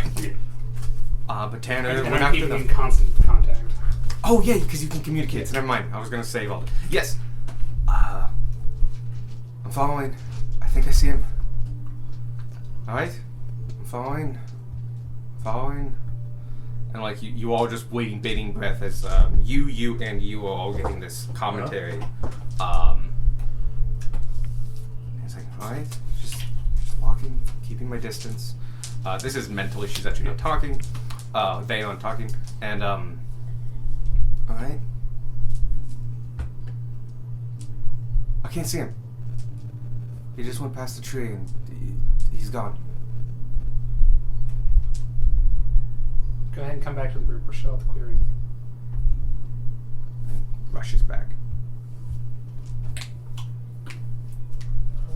Okay. I Did swear. the guy have any identifying features, emblems? Other than If the you would goatees? like, Hood and goatee. 4 people you 4, I would say, go ahead and give me perception checks. You'll get a +1 because the spirit of Vanya is here. I may just make that a thing. Like actually though. Yeah. Every time I actually show up, though. Just give a little bit of if you rolled a 20, I was going to give everyone 10 health. The spirit Roll of- again. What we talk. Heads up. Perception. Okay. And do I actually get a +1 from Bonnie? Yeah, you all get a +1. Okay, cool. Dirty 20. Then 20, 16. 16, 16. 16. 24. You two. 16, it's... You try to look past the cloak, even when he's moving and stuff like that, but it's almost like glamour. Like you think you see, but there's nothing, and you can't remember after the fact. You, knowing that it's celestial, helps you look past this. Yeah. And you being someone who sees, especially a hunter, that is incredibly connected with nature, it can see what is actually there, helps you with this. And you're able to see past whatever glamour he is putting on, or they are putting on. And you see the goatee, and you see the hand, and it's human, of course. But as the cloak lifted, you remember something. A vest, a simple shirt, a pair of goat legs. And you remember looking at the cloak one more time, and at the hood. And just barely you can see 2 little horns are making indents in the hood. You can't see the horns, but you can know they're there.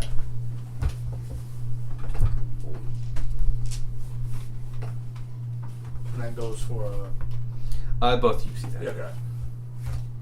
You seeing this shit? Yeah, I did. Would that be anybody that would be identifiable? You can make a religion check. Cool. Well, you can make a religion, history, or arcana check. I'll make a religion check because it's all the same. I'm gonna make a history check. Okay.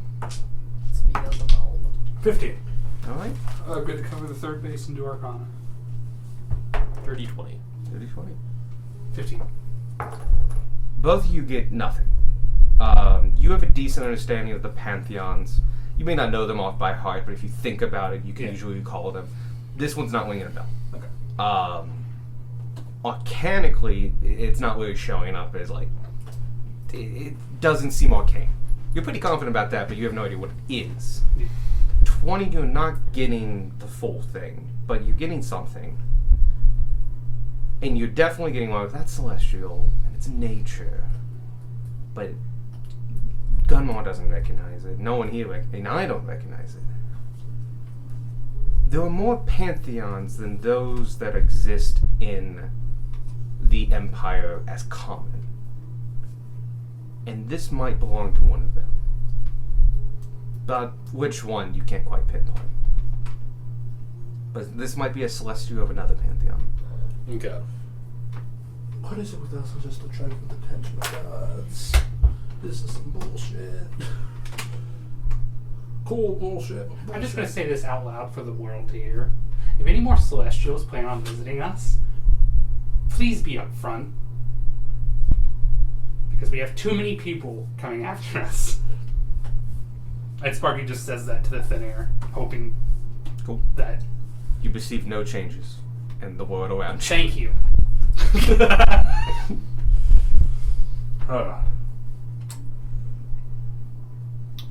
Well, guess then. we should go back to the cart. There's not really any. We can't bodies. harvest these guys anymore. Yeah, I know. And that's the other part I'm annoyed about. Whoever that was just lost us a lot of money. Because he automatically decomposed all the arrow players. Took all of our pelts, our meat, and then our sheep. the proof that we saved a sheep. It's all gone. We didn't do anything. The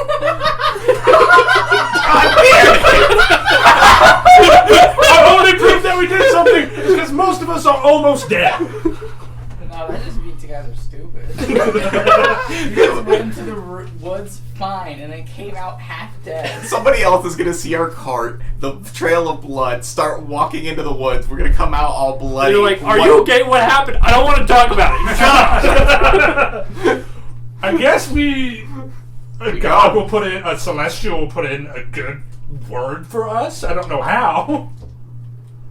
But okay. I mean, clearly he seemed to think we did a good job, so, I mean, there's that. Yeah, I guess this isn't a bad thing. Gods work in mysterious ways, and this might have been a god. Again. Hey, Ishmael, what god was... Nah, I can't do it. I can do that, actually, soon. Okay. No, 2 levels. That's not soon. You guys make it back to your cart, Yeah. annoyed, among other And emotions. complaining the whole way. You want to ask your god? I can ask like the summon serpent, but I can't just like contact. Also not a god. We Yeah. can't do that yet. Oh yeah, he came out about that. He's like, he explicitly said in a alleyway, like, just want to be clear because I don't want to anger people stronger than me. I am not a god. I'm powerful, but I am no god. Yeah. Alright, we get back to the cart. Yeah, you get back to the cart. It's like 4 p.m. You got 2 hours to travel. I'm gonna pull out my book about the human pantheon in Old Common. Mm-hmm. I'm just gonna look through that. Is there anything about this in there? Give me a, with advantage, because it's Old Common, and you're good at this now, a history check. That's a 19. You're not finding it. Yeah. You're pretty confident it's not human. Or at least Alright. old human. You do know this, the book about the human pantheon does sometimes mention other gods. Doesn't go into detail about them, but like it's like this god is similar to this god. Common ones would be Moradin, god of smithing and craftsmanship. There are human versions of that. He's just kind of the main one. Yeah. That now in the general pantheon, people will go to him. But there is a human that also does that. A human god. Alright, you start traveling. Yeah. Yeah. You go on for the next couple hours. You find a place to rest. You pass no more hamlets. It is kind of a barren stretch over here. There are, of course, some roads out that like go to ranches and stuff. You pass by one in about 30 minutes that you feel like it's on the right side and stuff like that. It's probably where the sheep came from. You can see the herd in the distance really huddling around the homestead. As though they fled from something or seeking shelter. Although, side note, it's a bit late, but can I give Gumar inspiration for the whole slapping his hand over Sparky's mouth for being a loudmouth asshole? Yay! Can I give him inspiration for protecting Tanner with his wing? Okay. Cool! Fuck yeah. You guys make camp. I appreciate you. Rest out. We're gonna fast pace this night and wake up tomorrow morning, and that's where we'll kick off. How many hours of alchemy did I get? 60. 4 in the evening. Swear, if we ran into fucking, like, Puck, or whoever the fuck the Greek god of nature is. Vanya. No. Not No, yet. the satyr looking motherfucker. It's actually I know what I'm talking You know more about Greek mythology than we do. I'm at 70 hours. Cool. Alright. Make sure to take off 5 gold for each of those hours. Oh, yes. You will have to keep reminding me. That's fine. How much? 5? It's 5 per hour. Okay, so 20. Alright. Fuck yeah. Oh, here's the card I have. Which, really helpful for Sparky, considering how much shit he gets himself into. Cool. Really happy with that one. This worked out because I wanted more time to work on Spring Garden, so that worked out. Alright. I did add that Willow stuff. Like that was all spontaneous to add time, but I'm glad I did it because I thought it helped add to the atmosphere. I did the Willow and like the Hanging all at once. Okay, bye recording.